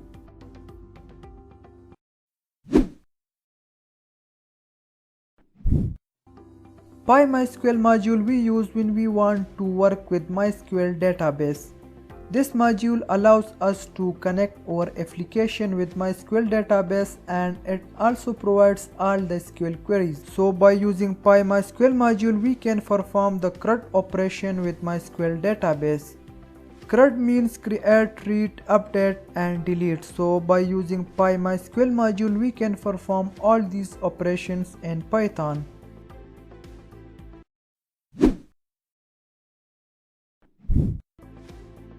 Request module is used to work with APIs, and API stands for Application Programming Interface. When we need the service of any other application in our own application, then we use request module. And by using request module, we can send requests from our Python program and we can receive requests in our Python program. So request module we use when we work with APIs.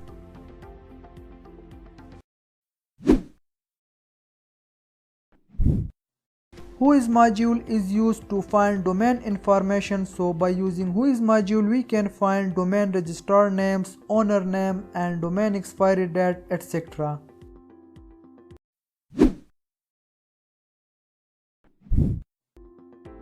Tkinter module we use to design user interfaces in Python.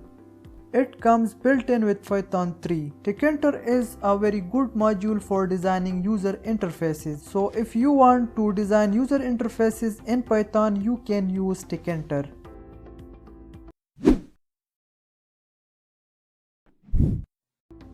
OS stands for operating system. OS module allows us to work with operating system. So by using OS module, we can work with file system. We can on and off the system, and other system functionalities we can use with the help of this module. This is also built-in module of Python.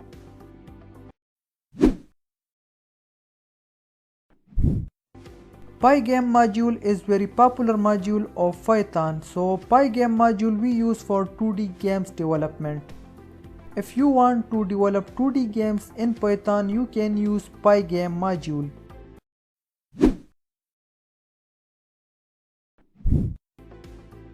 Pandas module we use to show the data in table form in Python. Table form means data in rows and in columns. So if you want to show your data in rows and in columns, you can use Pandas module in Python.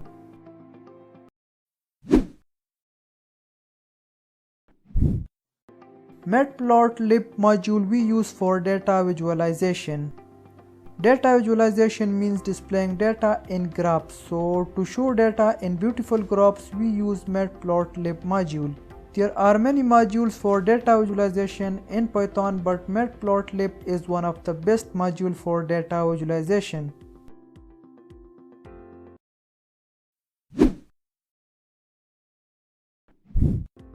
TensorFlow module is used for machine learning in Python.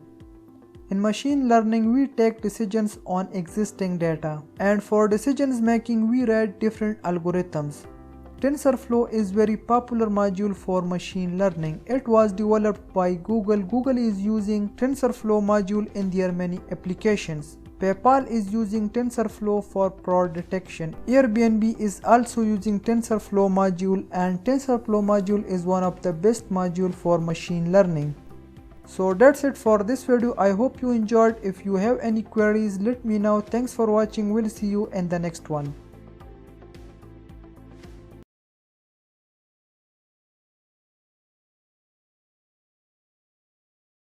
In this video, I'm gonna teach you about the date and time in Python. Nowadays, almost every application uses date and time for different purposes, such as date and time of membership, date and time of payment, etc. So in Python mainly we have two modules which allow us to work with time and date. First one is time module. Time module we use when we need just time and date. Second one is date time module. Date time module we use when we need time and date with time zone and daylight saving time. So both these modules are built-in modules in Python. To use time in your program, first of all you have to import time module. So let's first import it. Import time, and now over here I'm gonna say my time equal to, now let's call the time module. In this time module we have one function called time, and time function essentially returns the current time in seconds. So now let's call the time function, and now let's print the my time variable my time. Now if we run our program we will get the current time in seconds, and over here you can see we got the current time in seconds. Another function we have cTime function, and cTime function converts the seconds into proper time and it also returns the current time. So over here let's define one another variable my cTime equal to, and I'm gonna call my time module, and now let's call the cTime function. So I'm gonna pass my time variable. Now let's change the my time into my cTime. So now if we run the program, this time we will get the current time in proper format. So let's go ahead and see, and now we have current time in proper format. So this is the work of cTime function. So it converts the seconds into proper time and it also returns the current time. Now let's get rid of this. This time we will get the time again in the same format. So let's see, and we got. Another function we have strftime function, and strftime function we use to format the time. After the cTime function I'm gonna say format time equal to time.strftime. Inside the parentheses we can use single quotes or double quotes, and I'm gonna use double quotes. Inside the double quotes now we can format our time. So we have different types of format codes. So first of all you have to use %sign, then we have D for days, and you can separate days, months and years with any special character. So I'm gonna use hyphen and %m for months, hyphen and capital Y for year with century. So now let's get rid of this and format time. Now if we run our program we will get the date in this format. So let's go ahead and see. So now over here you can see we have 14/05/2020. So you can also display hours, minutes and seconds as well.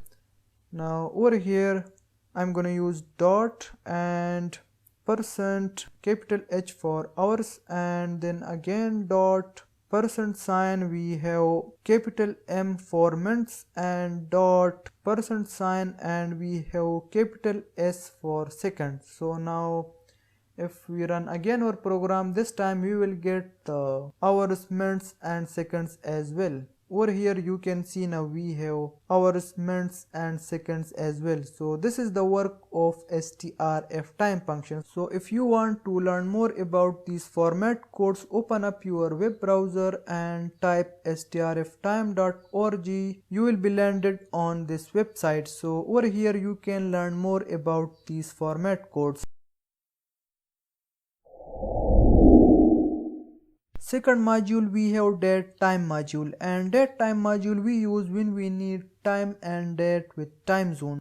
So let's first import it. Import date time, and now over here we can say time date equal to, and now let's call the date time module. In this datetime module we have another function called datetime, and in this datetime function we have one method called today. Today method returns the local time and date dot today, and now let's print the time date variable time date, and now if we run our program, now we will get the local date and time. So let's go ahead and see. So now over here you can see we have local date and time. Another method we have now method, and now method essentially returns the date and time of specific time zone. First of all we need another module called pytz, and pytz is a module which provides us the time zone. Let's first import it, import pytz, and now let's change the today method into now. Let's call the pytz module dot time zone, and now I'm gonna pass Asia Karachi. Now I'm gonna run the program. This time you will get the Karachi time zone. So let's go ahead and see. Over here now you can see we have Karachi time zone. So this is the work of now method. Another function we have time delta, and time delta function finds the difference between two times. So over here I'm gonna say t1 equal to, and let's call the datetime module, and in this datetime module we have time delta function, and we can pass value in integer. So I'm gonna pass 40, and let's define another variable datetime dot time delta, and let's pass 80, and now one more variable f equal to t2 minus t1, and now I'm gonna print the f variable, print f. So now if I run the program we will get the difference between these two times. So let's go ahead and see 40-00. So time delta function finds the difference between two times. So this is how you can work with date and time in Python.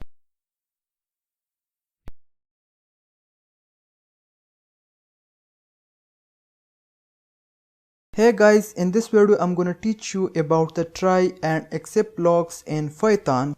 Try and except blocks we use to avoid our program from crashing. We write our programs in Python, but sometimes our program consists of errors.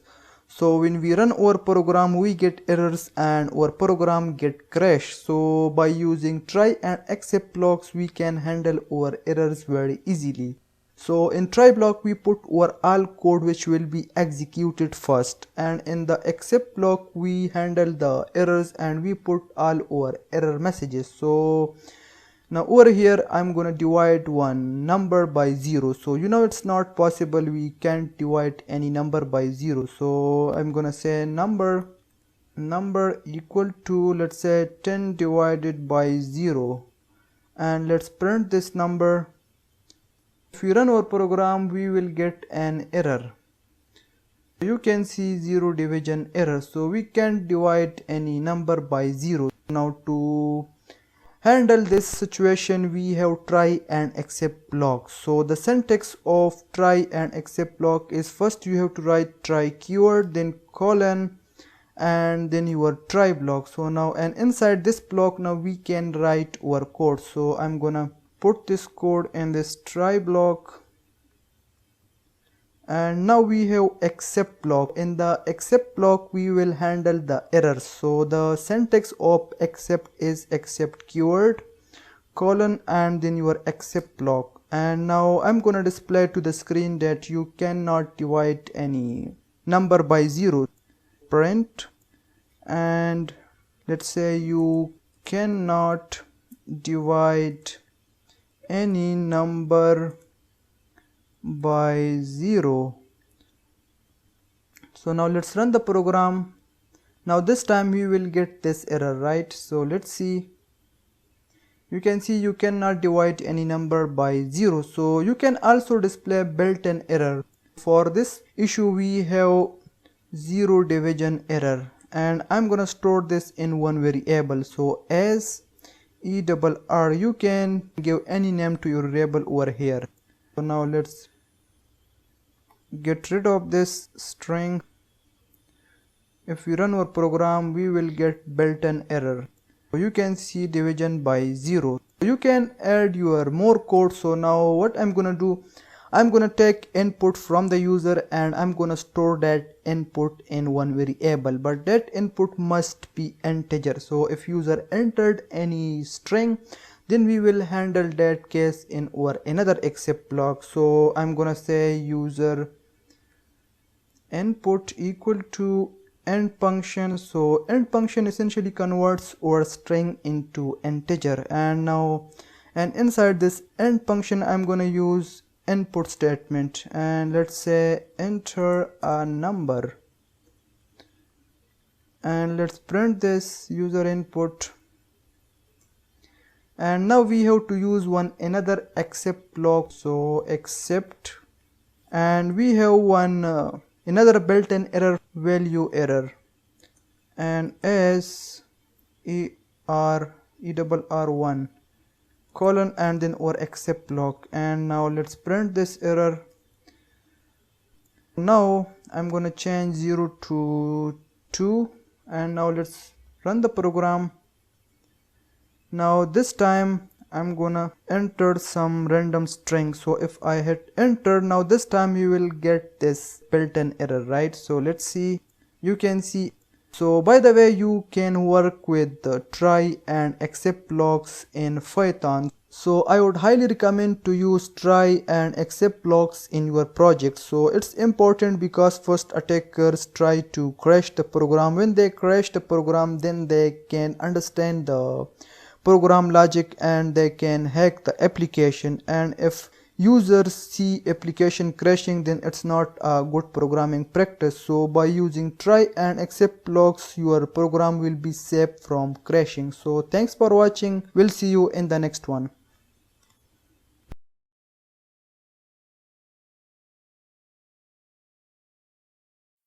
Hey guys, in this video I'm gonna teach you about the arithmetic operators in Python. So arithmetic operators we use for addition, subtraction, multiplication, division and modulus. So now over here we are gonna define two variables and then we are gonna perform all the operations on that two variables. So over here we can say number 1 equal to, and let's store 24 now in this variable, and I'm gonna say number 2 equal to, and I'm gonna store 10 in this variable. So now what I'm gonna do, I'm gonna add these two numbers. So first of all, print statement, print and number 1, and for addition in Python we have plus sign, plus number 2. So now I'm gonna run the program. We will get the sum of number 1 and number 2. And we get 30. So for addition in Python we use plus sign.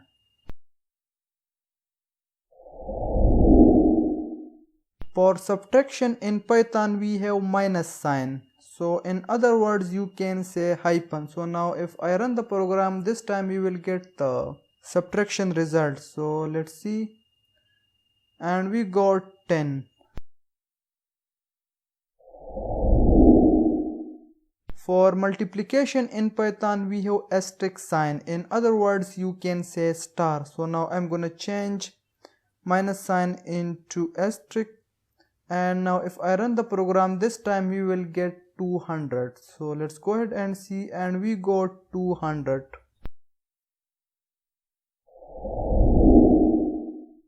For division in Python we have two kinds of division operators. We have single slash for true division, it means the result will be in float, and we have double slashes for floor division, it means the result will be without points. But if we divided float by float, then the result will be in float. So now I'm gonna change star to single slash, and now I'm gonna run the program. We will get the result in points. So let's go ahead and see, and over here you can see we got 2.0. so now I'm gonna add another slash, so now this time we will get the result without points. So let's go ahead and run the program, and this time we got 2. So for true division in Python we use single slash, and for floor division in Python we use double slashes.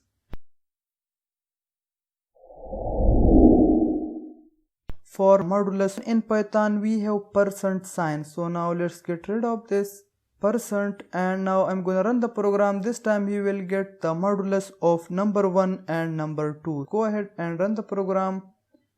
We got 0. So this is how you can use arithmetic operators in Python.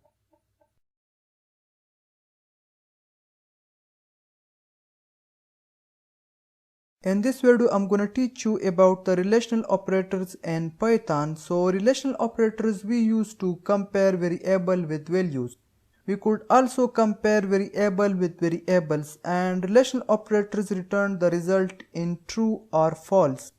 Relational operators are very useful in many situations, and we use relational operators with if statements and loops. So now over here we define one variable age equal to, and let's store 20 for now.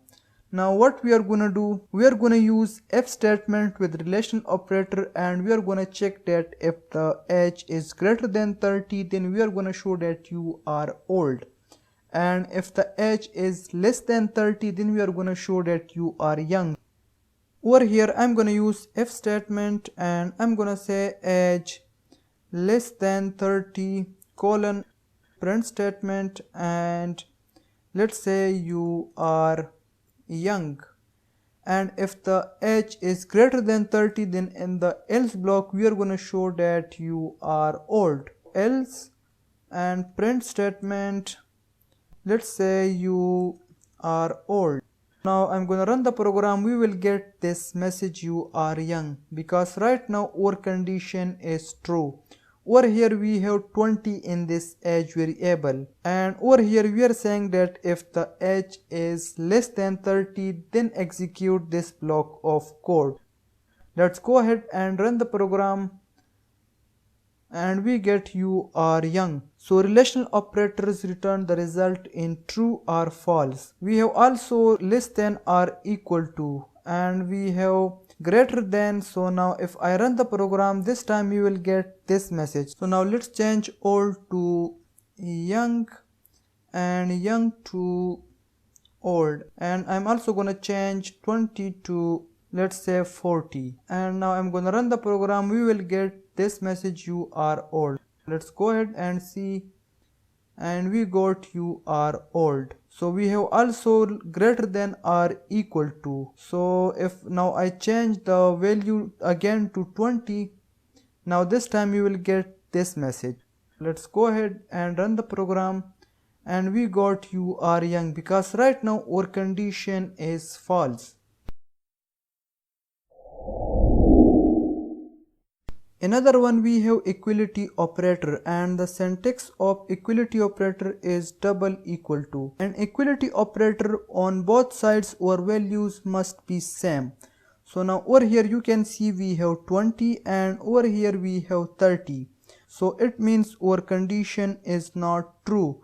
So now if we run our program, we will get this message. So let's change these messages to proper messages. Let's get rid of this, and I'm gonna say both edges are same, and in the else block I'm gonna say both edges are not same. So now if we run our program, we will get this message, and over here we got both edges are not same. So now I'm gonna change 20 to 30. This time we will get this message. So let's go ahead and run the program, and we get both edges are same. So this is the work of equality operator.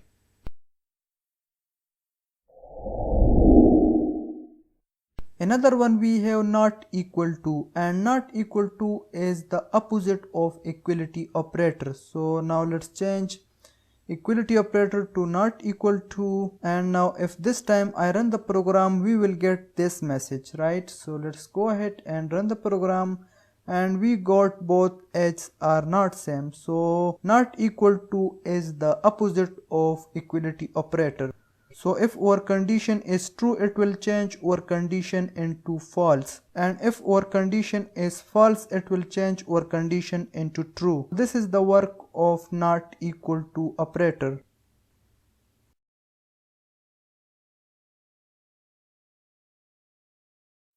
Hey guys, in this video I'm gonna teach you about the logical operators in Python. So logical operators we use to check multiple conditions. Now I'm going to define two variables, username and password, and then by using if statement and logical operator I'm gonna check the value of username and password. So let's first define username and password. So over here I'm gonna say username equal to, we can say user123, and I'm gonna say password equal to, and let's store 300 for now.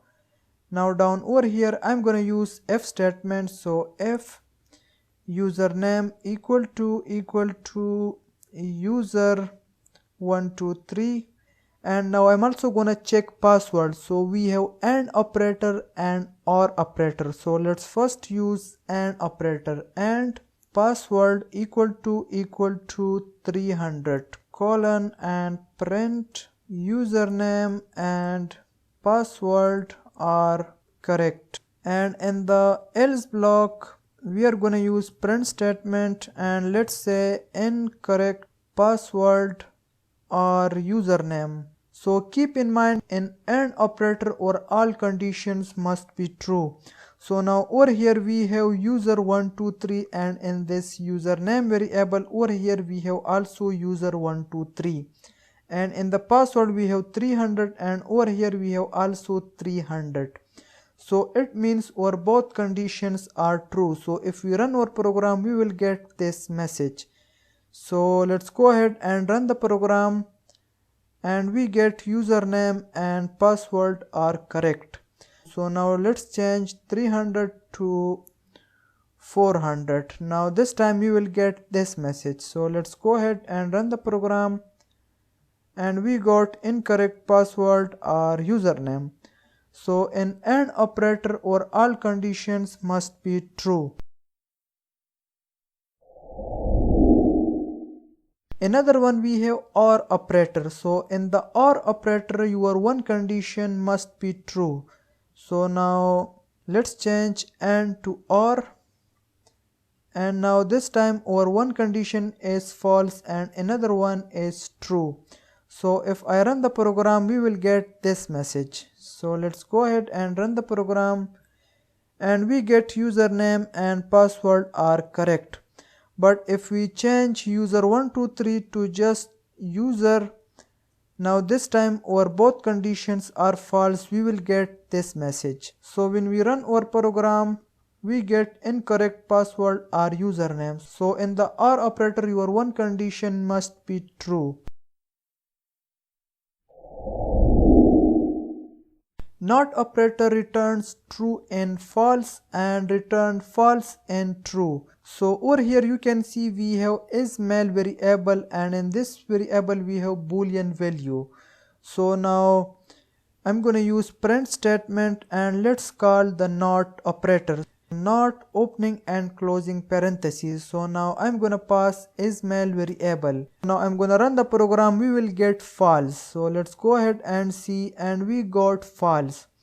So NOT operator returns true in false and false in true. So if we change true to false, this time we will get true, and we got true.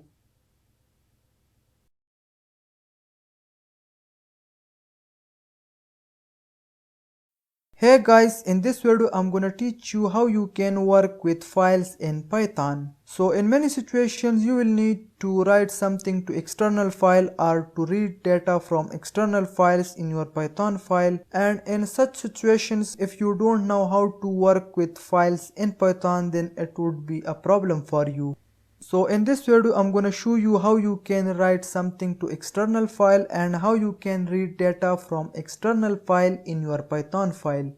If you want to write something to external file or to read data from external file in your Python file, first of all you have to open that file in your Python file. And for opening any external file in Python, we have one function called open. So over here we define one variable file equal to, and now I'm gonna store open function in this file variable. So let's call open function open and parentheses, and open function essentially takes two parameters. In the first parameter you have to pass the file location. In this case we have file in our project directory, so this external file.txt is in our project directory. I'm gonna pass just the name of this file, external file.txt,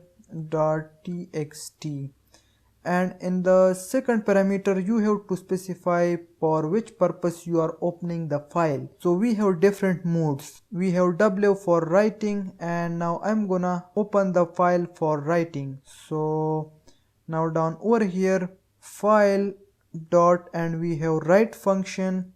Write function essentially allows us to write something to external file. So I'm gonna use double quotes, and in the double quotes I'm gonna say this string is from Python file. When you open any external file in your Python file, then you have to close that file. So down over here I'm gonna close the file, so file dot close. So now let me show you in the external file.txt. right now we have no text, but if I run the program, then we will have this string in over this external file.txt. So let's go ahead and run the program. Now let me check in the external file.txt, and now over here you can see this string is from Python file. So W mode we use when we want to write something to external file. One another mode we have A, and A stands for append, and append we use when we want to add something to the end of the external file. So now let's change W to A, and now let's get rid of this. I'm gonna say add this string to the end of the file. So now let's go ahead and run the program. If I run the program, then we will have this string in the end of our file. So let's go ahead and see the result. Now let me check, and now over here you can see add this string to the end of the file. So A mode we use when we want to add something to the end of our external file. We have one another mode R, and R mode we use when we want to just read the data of external file in our Python file. So now let's change A to R, and let's get rid of this, and we have read function. So let's change write to read, and I'm gonna print this function. So print, and now if I run the program in the terminal, now you will see all the text of external file. So let's go ahead and run the program, and you can see this string is from Python file. Add this string to the end of the file. So this is how you can read something from external file in your Python file, and how you can write something to external file from your Python file. So if you have any problem, let me know. Thanks for watching. We'll see you in the next one.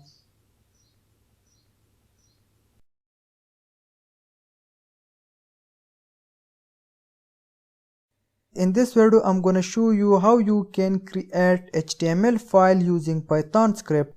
In many situations, you will need to create different kinds of file in Python. So if you don't know about HTML, HTML stands for Hypertext Markup Language, and HTML is a basic language for web development. All the websites which you are seeing on the internet are written in HTML. So over here I'm gonna say create file equal to, and now let's call the open function, and in the file name I'm gonna say our HTML file, and the extension of HTML file is .html.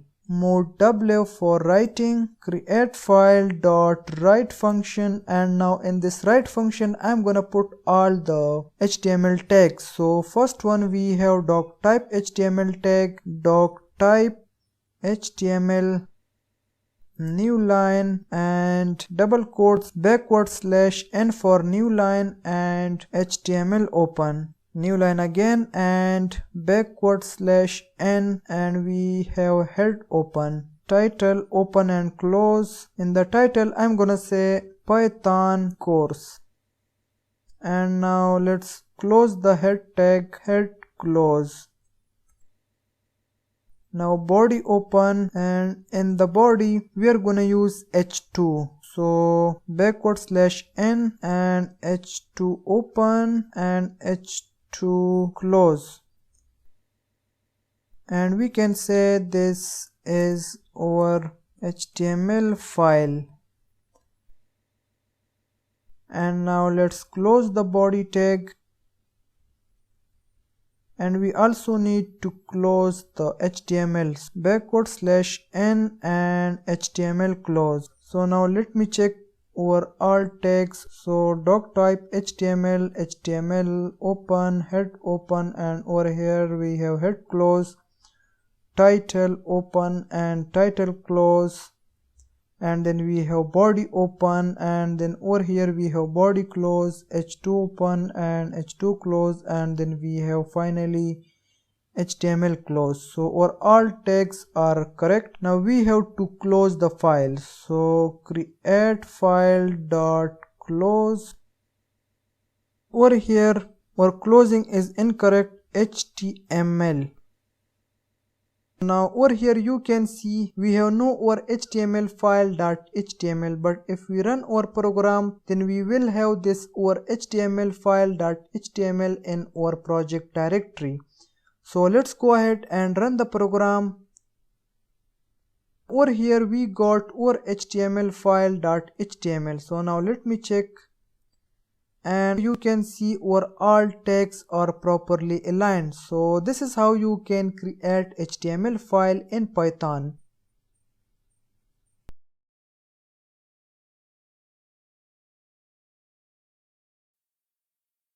In this video I'm gonna show you how you can rename any file and how you can remove any file using Python script. For that we have one module called OS, and OS stands for operating system. So OS is built-in module and it comes built-in with Python 3.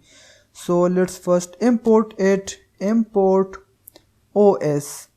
And now over here you can see we have external file.txt. So I'm gonna rename this file first. So I'm gonna call OS module, and in this OS module we have rename function. And rename function essentially takes two parameters. In the first parameter you have to pass your file location. So in this case our file is in our project directory. So I'm gonna just pass the file name external file.txt.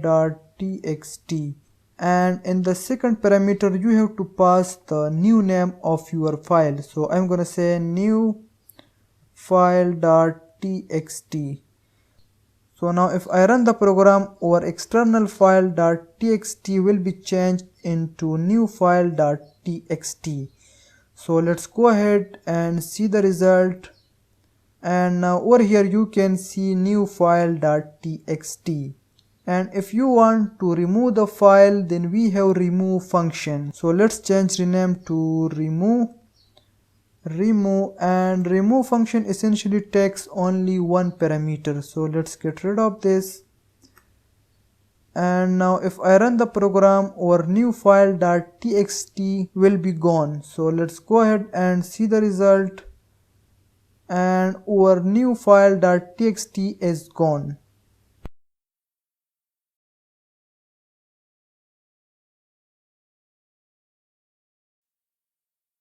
Hey guys, in this video I'm gonna show you how you can perform CRUD operation in Python using MySQL. So CRUD stands for create, read, update and delete. In many situations you will need of database. So you know, database is a place where we can store our data on permanent basis. Once you learn how to work with database in Python, then you will be able to build something cool. So in this video, I'm going to show you how you can insert data into database, how you can update data in the database, how you can show data from database in Python program, and how you can delete data from database. For CRUD operation, first you need to download and then install XAMPP on your system. So open up your web browser and type apache friends.org/download.html and hit enter, and there we go. So now you will be thinking that what is XAMPP and why we need of XAMPP. So XAMPP is a free and open source web server. It provides us MySQL, and MySQL is a database management system which provides us the database to store our data on permanent basis, and it also provides us a good user interface from where we can create our databases and tables easily. So MySQL is very cool DBMS, and big companies are using MySQL such as Google, Facebook, PayPal, eBay, Cisco, etc. So download XAMPP according to your system. If you are using Windows operating system, then download from this section. Scroll down, and if you are using Linux operating system, then download from this section, and if you are using Mac operating system, then download XAMPP from this section. Once you download it, then just double click on the exe file and follow the installation window. I have already installed, therefore I don't want to reinstall again. But don't install XAMPP in the C drive, because sometimes other applications take the XAMPP port number, and if you install XAMPP in the C drive, then later on you will be facing issues. So therefore install XAMPP in other drive. Once you downloaded and installed XAMPP, then open up your XAMPP and start Apache and MySQL. And now open new tab and type localhost phpMyAdmin and hit enter. Now what we are gonna do next, we are gonna create database and table for our data. So let's go ahead and do that. So click on the new, and let's give a name to database. So I'm gonna say CRUD Python. Don't change anything, just click on create, and in the table name I'm gonna say record, number of columns 4, and go. Now in the first column name field I'm gonna say ID, type int, and scroll right, check auto increment, primary, and go. So what we'll do, primary and auto increment check. So when we will add record to the table, this primary key will increment ID column by 1. So this is the work of primary and auto check. So now in the second column I'm gonna say name and type, let's set to varchar, and length 50 characters. In the third column we can say mobile, type int 20. In the last column we are gonna say address, type varchar, and the limit, let's say 200. Just click on save, and there we go.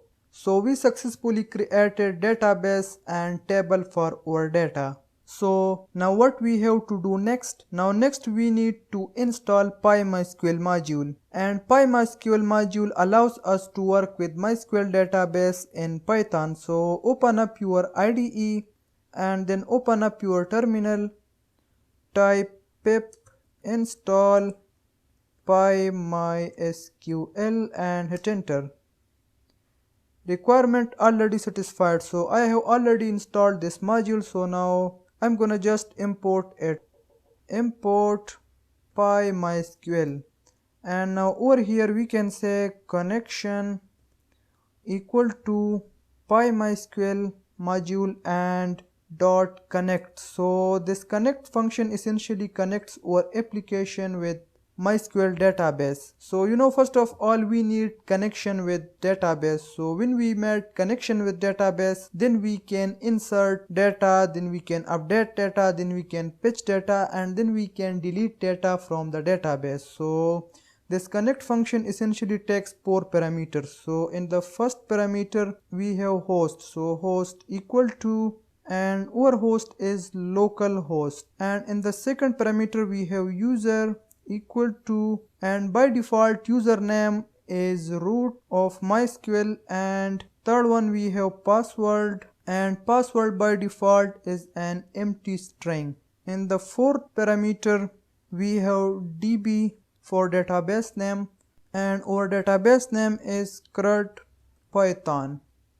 So now down over here I'm gonna say my cursor equal to connection dot cursor. So this cursor function essentially gives us the ability to have multiple separate working environments through the same connection to the database. So after this cursor I'm gonna call my cursor dot execute function, and this execute function will execute our query. So inside the parentheses now we can write our query. So we're gonna say insert into, our table name is record parentheses, and now let me check the column names. First one we have name, and then comma. Second one we have mobile, and third one we have address, and values parentheses, and in the name we can say Virat, and mobile number, let's type some random number, so I'm gonna say 912345, and then we have address. In the address I'm gonna say India, Mumbai. So I don't know about the Virat Kohli city, but I just typed Mumbai. Now after this execute function I'm gonna use print statement, and let's say data inserted successfully.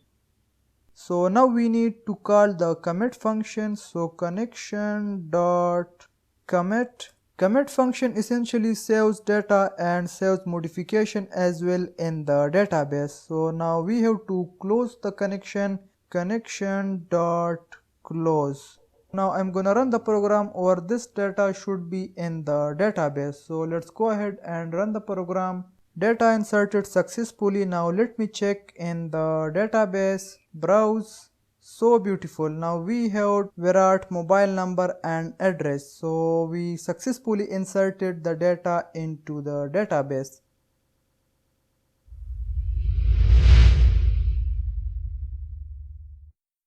So we can also take input from the user, and then we can insert that user input to the database. So after this my cursor, let's define 3 variables. So I'm gonna say name equal to input function, and we're gonna say enter your name, and then second one we have mobile. So I'm gonna say mobile equal to input function, enter your mobile number, and last one we have address equal to input function, enter your address. So now I'm gonna define another variable, query equal to, and now let's copy this entire query and I'm gonna store in this query variable. And also let's get rid of these values. Now we have to pass %s for name, and second %s for mobile, and third %s for address. So we are gonna insert data into 3 columns. Now in the execute function I'm gonna pass query comma parentheses. So now inside the parentheses I'm gonna pass the variables. So we have name, and then we have mobile, and last one we have address. So now let's go ahead and run the program.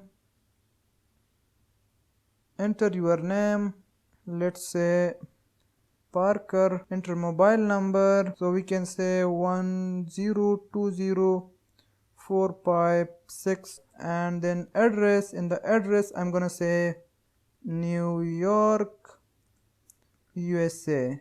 Hit enter, data inserted successfully. Now let me check in the table, browse. So now another record came to our table. So we have Parker, ID is 2 and mobile number is 1020456 and the address is New York, USA. So by the way, you can also take input from the user and then you can insert to the database.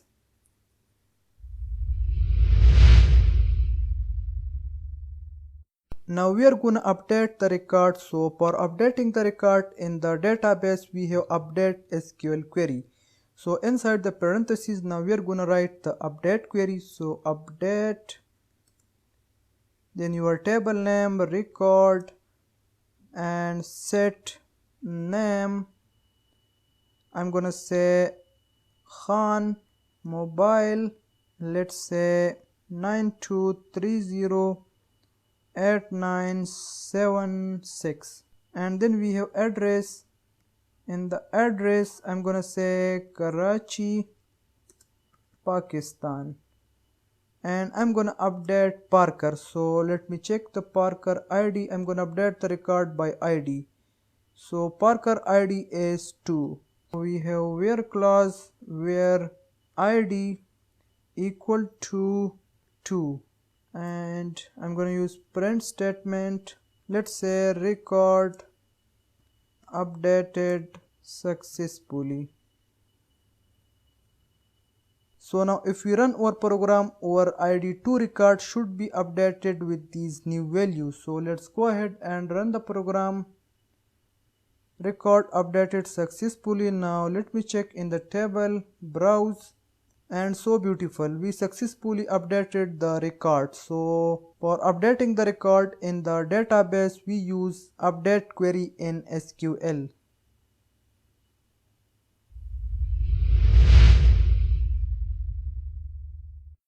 For displaying record from the database in SQL, we have select query. So now we are going to take all the record from our database and we are going to use select query. So inside the parentheses, now I'm going to put the select query. So select all from record. Record is our table name. So now I'm going to say my cursor dot pitch all. So this pitch all function will take all the record from our table. So now I'm going to print this function. Let's store this function in one variable. So I'm going to say data equal to, and now let's print just the data variable. So now if we run our program, now we will see all the table data in our terminal. So let's go ahead and run the program, and we got all the data. So first ID we have 1, then we have Virat record, and then we have ID 2 Khan, and then we have Khan related record. So select query we use to select the record from the database.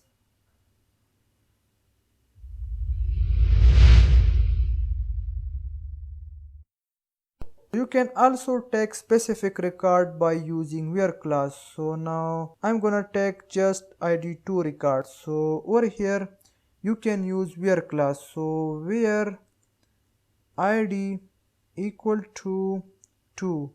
So now if we run our program, this time we will get only ID2 record. So let's go ahead and run the program, and now we got only ID2 record. So by the way, you can also display specific record from the table.